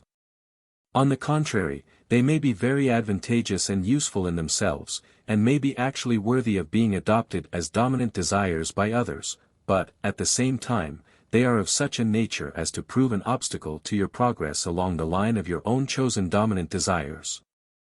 Things may oppose and antagonize each other without either of them being harmful or bad in themselves. You cannot travel at the same time both forks of the road, nor can you travel north and south on any road at the same time, though either of these courses of travel may be good in itself. You cannot very well be a successful clergyman and a successful lawyer at the same time. If you have strong desires for both of these careers, you must choose the one you desire more and set aside the other. The girl with the 2 attractive suitors, the man with the 2 delightful sweethearts, the child with the dime, gazing longingly at the 2 different tarts, each must choose one and pass by the other, and thus pay the price. Not only in the preliminary process of discovering and identifying your dominant desires are you called upon to pay the price, but you are equally called upon to do so at almost every subsequent step and stage of your progress in actual experience. There is always something presenting itself to tempt you into sidetracking your desire power, some alluring desires which beckon you from the straight path of attainment. Here you will find that it is hard to pay the price, and often you will gravely question yourself, asking if the things represented by the dominant desires are, after all, worth the price you are being called on to pay for them. These temptations and struggles come to all. They constitute one of the tests whereby it is determined whether you are strong or whether you are weak in regard to your desire power. Here is the real test of whether or not you want it hard enough to make you willing to pay the price. Particularly difficult to overcome and conquer are those temptations which induce you to relinquish your desire for future attainment in favor of the gratification of present desires, or which tempt you to forego the attainment of permanent future benefits in favor of temporary, ephemeral present benefits. The tempter whispers in your ear that you are foolish to content yourself with the skim milk of the present in the hope of obtaining the full cream of tomorrow. The ever-present suggestion to eat, drink, and be merry, for tomorrow we die, must be boldly confronted and conquered if you wish to attain the object of that which your reason and judgment, as well as your self-analysis, has shown that you really want above everything else. The habit of saying, "Get thee behind me, Satan," must be cultivated, and when you have got him behind you, look out lest he give you a push from behind. Here you determine whether or not you really want it hard enough. The drowning man is in no doubt concerning the value of the breath of air. He is willing to pay the price of it, no matter how high that price may be. The famishing man knows the value of food, the parched man knows the value of water. They are willing to pay the price, and are not liable to be sidetracked from their dominant desire. The bull moose seeking his mate is willing to pay the price of danger and possible death lying in his path, but you cannot sidetrack him. The mother tiger cannot be sidetracked from the pursuit of food for her hungry cubs. She is willing to pay the price of risk of life without hesitation. When you begin to want it hard enough along the same lines, and reaching toward the same degree of intensity and insistence manifested by these creatures, then you will not hesitate to pay the price, to pay it in full, and without hesitation. When you reach this stage, the tempter will whisper into ears deaf to his voice. In order to hold the current of desire power within the bounds of your channels of dominant desire, the banks must be erected and kept in a state of strength by will power. The will to will must be called into manifestation. While desire is one of the fundamental elements of will, it is not all of will. Will is a subtle combination of conative desire and of purposeful determination. It springs from desire, but it evolves into something which is capable of mastering desire by its power of willing to will. In the book of this series entitled Will Power, the subject of will in all of its phases is considered in detail. Those who are specially interested in this phase of the general subject are referred to the said book. It should prove helpful to them. Here follow 3 general rules which you should note very carefully in connection with the subject of inhibiting and setting aside the temptations of conflicting desires, of those desires which are constantly springing up and tempting you to forego paying the price, or to become sidetracked from the path of attainment of your dominant desires. 2 of these rules are along the lines of which we have spoken in connection with the influence of representative ideas upon desire power. 1. Under temptation by sidetracking desires, use every effort to feed the flame of desire of your dominant desires, by an increased supply of suggestive ideas and mental pictures tending to stimulate its beat and incite its energy. 2. At the same time, strenuously avoid feeding the flame of the tempting desires by suggestive ideas and mental pictures likely to arouse or incite them. On the contrary, carefully and positively refuse to admit such ideas and pictures to your mind so far as is possible. Seek to starve the fires of such desires by withholding from them the fuel necessary for their continuance and support. The 3rd rule involves another psychological principle, and is as follows. 3. So far as is possible, transmute the sidetracking desires into forms more in accordance with the general trend of the dominant desires, thereby converting them into helpful rather than harmful emotional energy. In the case of the first rule above stated, you tend to inhibit the energy of the sidetracking desires by imparting additional energy to the dominant desires. When the attention is strongly attracted or held by the suggestive ideas and mental pictures of a strong set of desires, it is not easily diverted by those of a weaker set. The strong light of the former tend to cast the latter into a comparative shadow. The attention firmly concentrated and held upon one particular set of ideas and mental pictures refuses to accept the demand of another set. Keep the attention busy with the advantageous set, and it will have no time for the consideration of the opposing set. With these opposing suggestive ideas and mental pictures kept out of the field of conscious attention, the desires associated with them tend to die down and finally to disappear. In the case of the second rule above stated, you deliberately and determinately refuse to feed the flame of the sidetracking desires with the fuel of suggestive ideas and mental pictures. Instead, you proceed deliberately and determinately to starve that flame. No flame of desire can long continue to burn vigorously if its supply of suggestive fuel be cut off from it. Cut off the fuel supply of any desire, and it will begin to decrease in vigor and force. Refuse to allow your mind to dwell upon the ideas or mental pictures tending to suggest the sidetracking desires. When such ideas and pictures intrude themselves and seek to attract the attention, you must deliberately turn your attention to something else, preferably to the suggestive ideas and pictures of your dominant desires.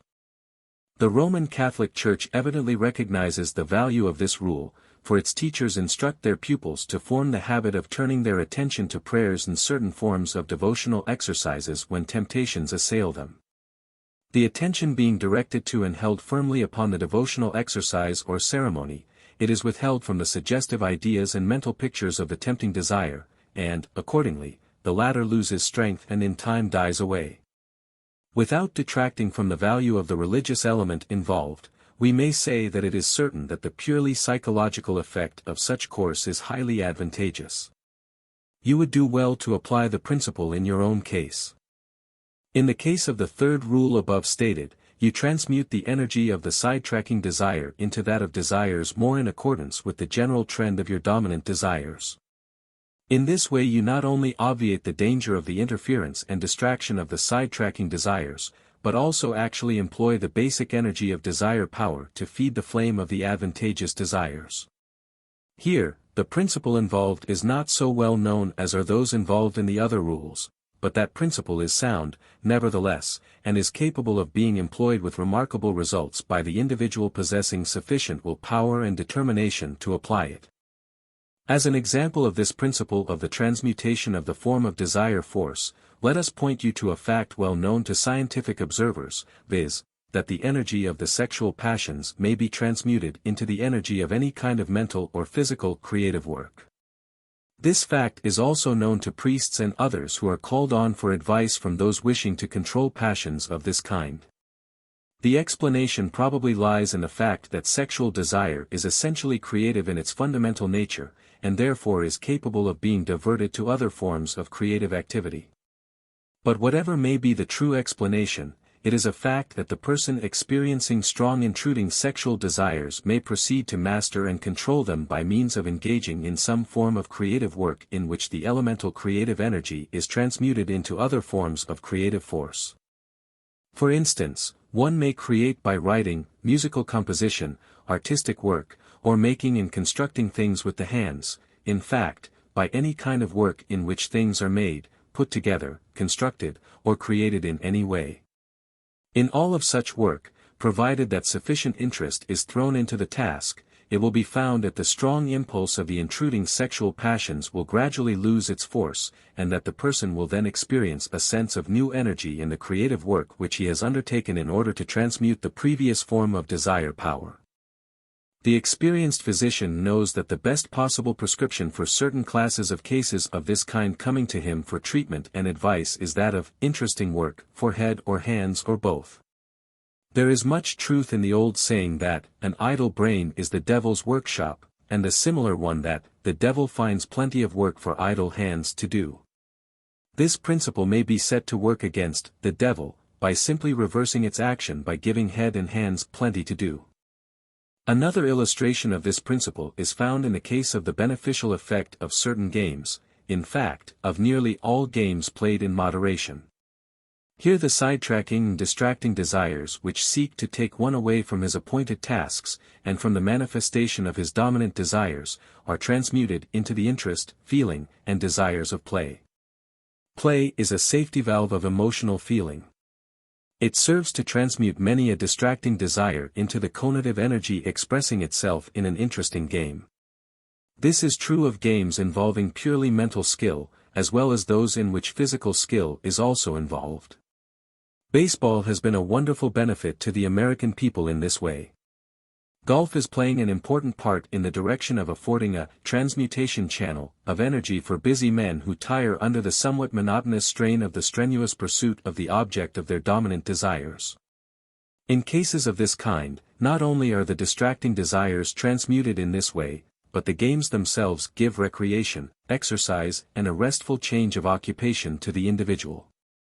Paying the price of your dominant desires does not necessarily imply that you must give up everything in life not actually concerned in furthering the interests of those particular desires. In such case, indeed, you would probably actually injure your own interests by too closely restricting your circle of interest and attention.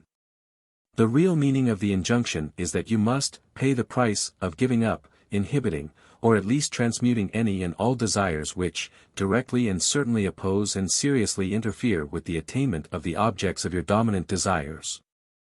That price, indeed, you must be prepared to pay. In many cases, such desires may be transmuted into forms which will in a sense run along with the pursuit of the objects of your dominant desires, and thus be rendered helpful rather than harmful. Many emotional elements may be turned to account in this way by the process of transmutation. You should give some thought to this matter of transmutation when you are threatened by distracting and sidetracking desires. Another form of paying the price is that of the labor and work to be performed by the individual in his task of attainment of the object of his dominant desires. This work and labor, however, is not alone performed by the exercise of the persistent determination of the will. Though this is the active element involved, there is needed also the inhibition and starving out of the conflicting or sidetracking desires which strive to draw the individual away from his appointed tasks and toward the actions requiring less work, and which for the time being seem to be richer in promise of pleasure and satisfaction. The price paid by the men and women who have achieved marked success almost always is found to include self-denial, and sometimes even actual privation during the earlier days of the undertaking. Work far in excess of that rightfully demanded of the wage earner, both in amount and in time is demanded of them, application and unwearied perseverance are required of them, indomitable resolution and persistent determination must be paid by them. There is here the constant giving up of the present pleasure in favor of that hoped for in the future. There is here the constant performance of tasks which might easily be avoided, and which are really avoided by the average person, but which are required to be performed by the individual who is inspired by the dominant desire and who is working for the accomplishment of the one big thing. Napoleon paid the price in his earlier days when he refused to indulge in the frivolous pursuits of his fellow students at Brienne, and instead, deliberately devoted his spare time to the mastery of the elements of military science and history. Abraham Lincoln paid the price when he studied the few books he could find by the light of the fireplace, instead of indulging in the pleasures and dissipations of the other young men of his neighborhood. Read the history of any successful man and you will find this invariable, paying the price of study, application, work, self-denial, economy, thrift, industry, and the rest of the needful things. Never delude yourself with the thought that you can escape paying the price of the attainment of the objects of your strong desires. The price must always be paid. The greater the object of attainment, the greater is the price demanded. But you will find that if you have learned how to want it hard enough, then the price will be comparatively easy to pay, the thing will be deemed well worth it. If you feel that the price that you are being called upon to pay for the object of your dominant desires is more than the thing is worth, then there is something wrong about the whole matter. In such case, you should carefully take stock of your feelings, weighing and comparing them carefully as we have suggested in our consideration of self-analysis and selection of dominant desires. You may find that what you had supposed to be a dominant desire is not really such at all. Or you may find that you have failed to include some necessary element or phase of the dominant desire. Or, that you have failed to make some possible transmutation of distracting desires, or have failed to inhibit or starve out sidetracking desires. Or, possibly, that you have failed to feed the flame of your dominant desire properly. At any rate, there is something wrong in such a case, and you should seek the remedy. While the law of nature provides that you must pay the price of the attainment of any and all desires, it also provides that the attainment must always be worth the price. If you find that the present and probable future value of any object of your desire is not worth the price you must be called upon to pay for it, then you should carefully consider the whole matter most critically, viewing it from all angles, and in the light of all possible relations and associations, with full deliberation concerning the probable consequences of an opposite course, and with thoughtful judgment concerning all alternative courses. The dissatisfaction may be merely temporary and passing, or on the other hand, it may be growing in strength and promise of permanency. Any desire which upon careful consideration, deliberation, and judgment may seem not to pay for its keep, to be not worth its storage charges or floor space in your emotional nature, is a fit object for a final retrial upon its merits, a revaluation of its points, in order to decide whether it shall be retained and treated for additional strength, energy, and emotional value, or else discarded and rejected. The test should always be, is this really worthwhile, worth the price I am called on to pay for it? Would its rejection cost me more than its retention? The touchstone of merit should be, does this render me stronger, better, and more efficient, and, therefore, more truly and permanently happier? In the history of philosophy we find many theories concerned with the matter of the satisfaction of pleasurable desires and the avoidance of pain, the achievement of the greatest possible amount and degree of contenting of the spirit of the individual. The ancient Greek philosophers especially devoted much attention to this particular subject, but they failed to come to a common understanding. The Epicureans held that the chief end of life is to obtain the greatest satisfaction of the pleasurable desires. The Stoics, on the contrary, held that the chief end of life is to avoid and escape pain. Between these two poles raged the conflict of thought on the subject. Some emphasize the fact that an excess of pleasure brings about a reaction of satiety and even actual pain, while even in continued pain there is to be found a compensating element of resignation and inner content of a spiritual nature. Here, as elsewhere, the truth seems to lie between the two extremes, at the point of the golden mean. Nothing too much is the axiom of those who perceive the danger of proceeding to extremes in anything. They hold that while the satisfaction of the pleasurable desires is proper and good, yet there is an element of benefit even in a moderate degree of pain. Without pain, they say, there is no contrast by reason of which pleasure is appreciated. The escape from pain, or the avoidance of pain, is doubly pleasurable when the nature of the pain is known by experience. But, even here, we find the tacit admission that the chief end of life is the attainment of happiness, the content of the spirit, for which all living things, consciously or unconsciously strive. Perhaps the most practical of all the philosophical theories upon the subject of the securing of the maximum of pleasure and the minimum of pain is that theory without a name, but which is followed by many of the strongest and most successful men of the world. This theory combines the principles of both Epicureanism and of Stoicism, and seemingly blends them in a practical harmony. The cardinal principle of this practical philosophy may be expressed in the following adage: sacrifice the lesser pleasure to the greater, taking into consideration the element of permanency in ultimate value. If any desire is found to result in a greater degree of pain than of pleasure, sacrifice it, unless it contributes to the success of a greater desire. If it results in a greater degree of pleasure than of pain, preserve it, unless it tends to weaken or to interfere with the success of a greater desire. In the consideration of the above, you must never lose sight of the fact that the greater desires, or the greater pleasure, may consist of the satisfaction arising from the performance of duty, and of the practice of rational altruism. In fact, it often does so, for acts of duty, altruism, patriotism, self-sacrifice for an ideal, etc., are performed only when there is secured a greater content of spirit by the performance or practice, than by the opposite course. So, at the last, recognizing that you must always pay the price, you are justified in seeking to get the greatest satisfaction for the price paid, and to refuse to accept emotional goods which are not worth the price demanded for them. There should be observed an economy of desire, by means of which the law of compensation is made to yield a full return for every expenditure. You should always get your money's worth when you pay the price, and it behooves you to examine carefully the wares offered for sale on the counters of desire. If you find that you have any unprofitable desires, not worth the price which you are continually being called upon to pay for them, do not hesitate to scrap them at once. At least, strive to retain only such dominant desires as will in the end enable you to say, honestly, to yourself, it was well worth the price it cost, I am satisfied. You have seen that desire is that emotional state which is represented by the phrase, I want. You have seen that desire has for its object something which will bring pleasure or get rid of pain, immediate or remote, for the individual or for someone in whom he is interested. You have seen that you always act according to your greatest like or dislike of which you are cognizant at the time.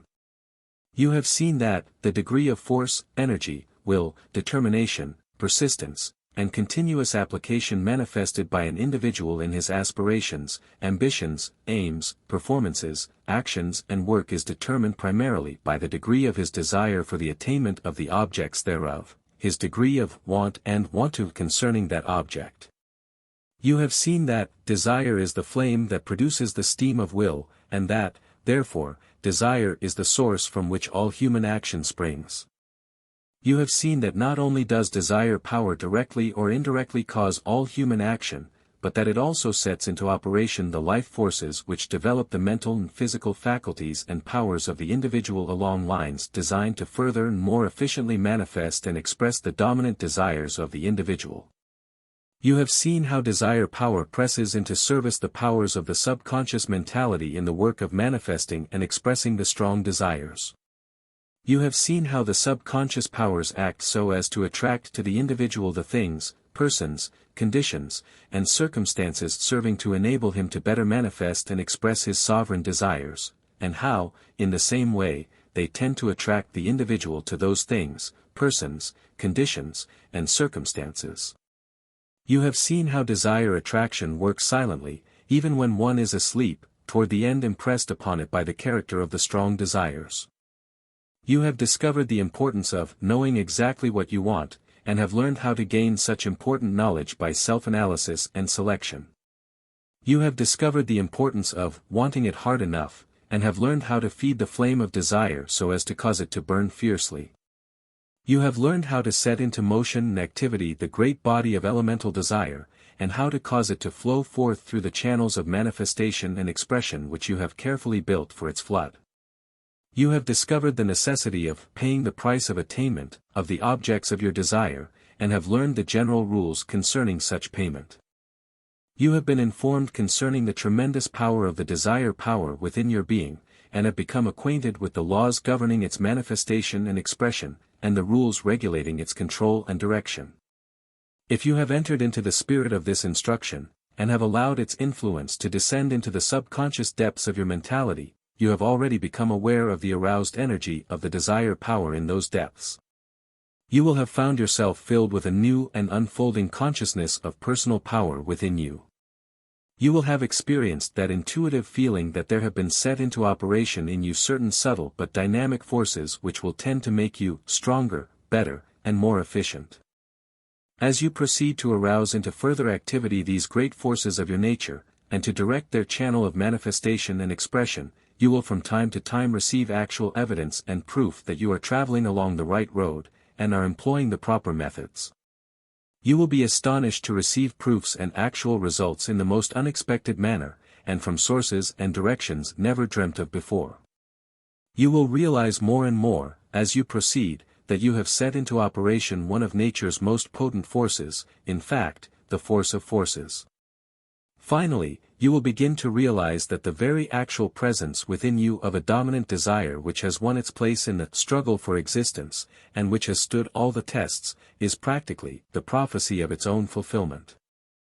Desire Power, Your Energizing Forces. By William Walker Atkinson, 1922. Unconscious Desire. No modern consideration of the general subject of desire power would be complete without at least a passing reference to the psychological theories and teachings of the Freudian school, the school popularly known under the name psychoanalysis. In the teachings of the founder of this school, Dr. Sigmund Freud, of Vienna, and in those of his followers, there is found the basic postulate of the unconscious, i.e., a subconscious psychical element of our mental being, the essence of which is desire manifesting along the lines of subconscious mentation. This unconscious desire is held to employ the forces and powers of the subconscious mentality in order to effect its purposes and to satisfy its longings. Freud employed the term libido to indicate the conative impulse of this unconscious desire. That term, however, having acquired a somewhat unpleasant connotation for English and American minds, the later writers in these two countries have frequently substituted the term craving. But whether it is called libido or craving, the same essential striving and conative impulse of unconscious desire is sought to be indicated, and this craving, striving, and impulse to action constitute the essential nature of the unconscious desire of the Freudian philosophy. Dr. Wilfrid Lay, one of the most popular American exponents of the Freudian philosophy, in his excellent work entitled Man's Unconscious Conflict, says of the power of unconscious desire, and of its essential nature. In the Greek mythology, the Titans are the children of earth and heaven and, because they warred with the gods, were cast into the gulf of Tartarus, where they lie prostrate, but occasionally, becoming restive, they shake their bonds, and in so doing cause the earth to tremble. In each one of us there lives a Titan. As the Titans represented the crude forces of nature that were later brought into subjection by the gods who introduced a reign of order, so the Titan that is in each one of us represents the primal impulses of animal life which have through the ages been brought into some semblance of order by the force of society. But just as the Titans in the old mythology made themselves felt in disturbances of the equilibrium of the world, so sometimes do the Titans residing in us all break loose and do much damage in our daily life. And as the Titans were chained in the deep pit, and could never show their faces to the light of day, so these primordial vital forces are generally controlled by the restraints of organized society, and are as little in evidence to most people as if they, too, were chained at the bottom of a pit. Their writhings, however, are not without effect on our daily thoughts and on our bodily functions. That part of our mental life of which as a general rule we know nothing, but which exerts a great influence upon our actions, is known in the newer psychology as the unconscious, and in this book I frequently refer to it as the unknown Titan.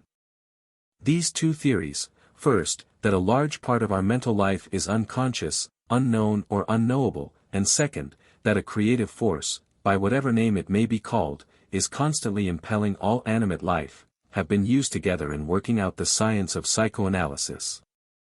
The prime mover of the human soul, then, is its continual craving for life, for love, and for action. The will to live, love and act, conditioned as it is by the power that has gone on living and loving and acting for countless generations, is the only source of all human strength. Thus, from the above-quoted statement concerning the nature and actions of the unconscious desire of the Freudians, you will see that the basic postulate of Freud and his followers is quite similar to that of Schopenhauer, von Hartmann, and others of the voluntaristic school of philosophy referred to in the preceding sections of this book. In fact, the Freudians have built upon the original foundations of older philosophers just mentioned, the latter, in turn, had built upon still older foundations of Buddha, Heraclitus, and others of the ancient schools of philosophy.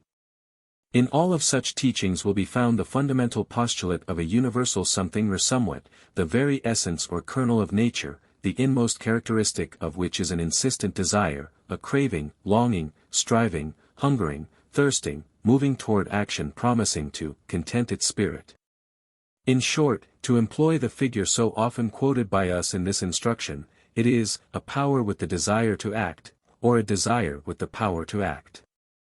The Freudians, however, do not pursue the metaphysical road in their treatment of the unconscious desire, they prefer the nearer and safer highway of psychology. They emphasize the fact that in human life and behavior the unconscious desire is the predominant moving power. They labor strenuously to uncover the hidden unconscious sources for many of our supposed free, conscious actions, and in many cases they make out a very good case for the supremacy of the unconscious, though in others their explanations and conclusions seem to be more or less forced or even fantastic. Passing by the extreme and radical theories of some of this school, it must be admitted that its teachings have done a great work in revealing to us the hidden springs from which flow the streams of thought, feeling and action which constitute our respective personalities. Likewise, they have bestowed upon the race certain valuable, efficient methods of correcting abnormalities and faults arising from the uncontrolled operations of the unconscious. The Freudians throw an interesting light upon the real causes of many of our common everyday actions which we fondly imagine that we are performing of our own free will and by reason of certain conscious motives. The teachers show us that these certain conscious motives are not at all the real motives of our actions. The real motives are to be found in certain far below the surface buried and hidden desires, cravings, longings, desires. These real motives are often completely concealed from us, and are revealed only through methods of psychoanalysis conducted along scientific lines. Our so-called reasons are often mere excuses or pretexts, evolved in order to quiet our minds and consciences while the unconscious desire proceeds to manifest and express itself through us. Ernest Jones, in his works treating upon the subject of psychoanalysis, employs the term rationalization to indicate that tendency on our part to ascribe a conscious reason or motive to those of our actions which are really caused and motivated by the wishes, desire and craving of the unconscious. Lay also gives numerous examples of actions, which seem unaccountable, and indeed are unaccountable except on the grounds of their having been motivated by the unconscious wish. Freud gives the keynote of his general theory concerning the influence of our past experiences, and of the feelings resulting from them, upon our present thoughts, feelings and actions, in his statement, "We are what we are because we have been what we have been." A writer on the subject adds, "Down in the dark hidden mental pit of the unconscious that even we ourselves do not know, and yet from which impulses are always springing and affecting our reactions to life, are many instinctive cravings, many antisocial, egotistic, jealous, hostile thoughts. We often have to repress them consciously, but much oftener they are unconsciously repressed. Sometimes a slip comes and they are revealed against our own will, at least discovered to those who understand something of the operation of the subconscious mind, an increasing number now." Dr. Drysdale says, "Experiences long buried and long forgotten continue to exercise a dynamic force in the life of individuals, influencing their reactions and apparent motives. They are subconscious undercurrents, repressed usually in the normal person, but active. In breaks such as lapses in speech, gaps in memory, the cue to the underlying repressed thought may often be found. Every experience possesses the power to reflect its influence upon our later life. No experience is ever wholly lost. Our present actions are to a large extent the outcome of antecedent acts or impressions. It must be admitted that life is a constant conflict between our natural instincts, motives and desires and the standards established by the society in which we move and have our being. We repress from conscious memory many experiences that date back to days of childhood, but they lurk in the mind subconsciously. Apparently long forgotten, it may be that the recollection of the incident will crop out at any time, resurrected by some idle word or fleeting thought, as a disturbing or antagonistic mental influence. We shall not go further in this brief consideration of the teaching of the Freudian school concerning the subject of unconscious desire as expressed and manifested by the unconscious or hidden self of the individual. In that volume of this series entitled Subconscious Power, we have explained the general teaching of that school, as well as having given a careful statement of the entire general subject of the subconscious, superconscious or unconscious planes of mental activity. We recommend that book to your attention if you are especially interested in that particular phase of psychology. The more technical features of the Freudian teaching are foreign to the field and scope of the present instruction, and we must refer you to the special textbooks of that school for more detailed information concerning these. We have sought here merely to point out to you that the Freudian teaching is found to fit in with our general teaching concerning desire power. It serves to corroborate our basic theories, and to sustain our principal facts, rather than to oppose or contradict them. The better and more practical writers and teachers on the subject of the Freudian philosophy and psychoanalysis, instead of following the example of those other teachers who emphasize the abnormal and unpleasant phases of unconscious desire, Strive rather to point out the benefits which may be secured by means of acquiring a control of unconscious desire and then setting its forces to work in your behalf rather than against your best interests. This, again, you will see is in accord with our own teachings. We have insisted early and late, from beginning to end, that you must be the master of your desire power, not its slave. Desire power, conscious or unconscious, may be a terrible master, but once you acquire control of it, it becomes your willing and faithful servant. Especially helpful and practical is the teaching of exponents of the Freudian philosophy concerning the process of sublimation, the process of sublimating the crude and gross desires into the finer metal approved of by the cultured and trained conscious mentality of the individual, just as the ancient alchemists sought to sublimate the baser metals into gold. The elemental force of desire power may be drawn through proper channels to higher levels of activity and accomplishment, there to be set to work in the direction of that which makes you stronger, better, and more efficient, and which also serves better the purposes of civilization and the welfare of the race. This teaching concerning sublimation also is found to accord with our own teaching as contained in the present book and others of this series. In fact, many of the methods set forth in these books, and presented to you in this instruction, are based upon this precise principle, i.e., that of transmutation or sublimation of the elemental desire power into the higher forms of its expression. In this book you have been asked to consider the facts which have been discovered concerning the nature, character and modes of activity of desire power, that great elemental psychic energy which is seen to pervade all existence and to be present universally. Analyze the actions of any or every living thing, and you will find desire power inspiring and motivating it. Nay, examine the motions of the so-called inanimate objects of nature, and you will find even there the energizing forces of something like desire power. If nature be regarded as a magnificent cosmic machine, then desire power is the motive power that runs that universal machinery. If nature be regarded as a living macrocosm, then desire power is the living motive power inspiring and causing its activities. From whatever angle nature may be viewed, under whatever hypothesis or theory it may be regarded, desire power is perceived to be the something or somewhat directly responsible for making the wheels go round.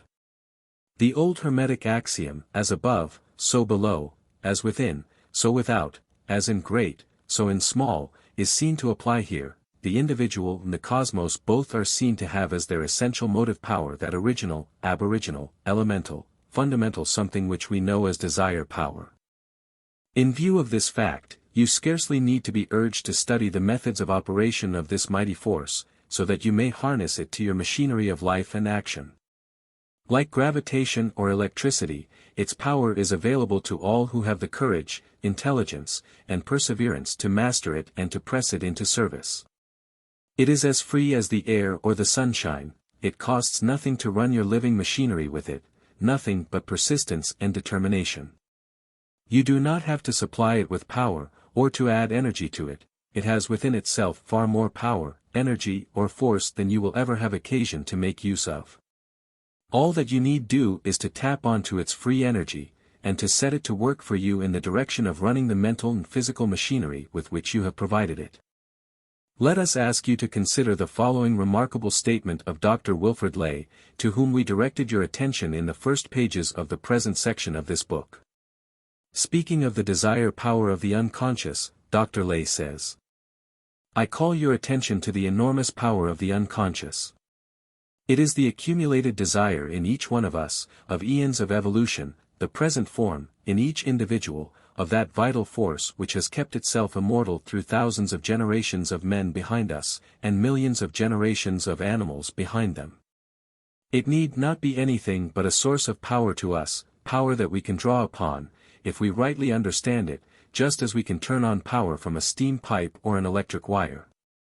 It need not be destructive, indeed it is not destructive, except in the most distracted souls, but on the contrary ought in each one of us, when we have learned to manage it rightly, to be as much and as completely at our command as is the power in the automobile. As in the automobile, there are a few simple things that we have to learn and the rest is furnished by the maker of the car, and we do ill to tamper with it. The experience of having a 50 horsepower auto placed at one's command, if it is to be driven by oneself, is a situation into which there are many persons, both men and women, who are very loath to enter. And similarly there are many persons who for various causes would not be willing to have developed the 50,000 generation power which resides in them.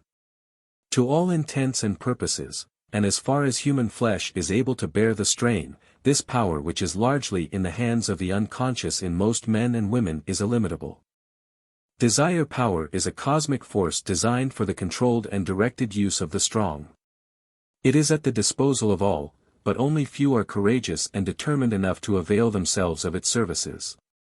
The masses of men merely dally with it, play with it, handle it gingerly. The masters of men boldly grasp its controlling levers, and turn its power into their mental and physical machinery.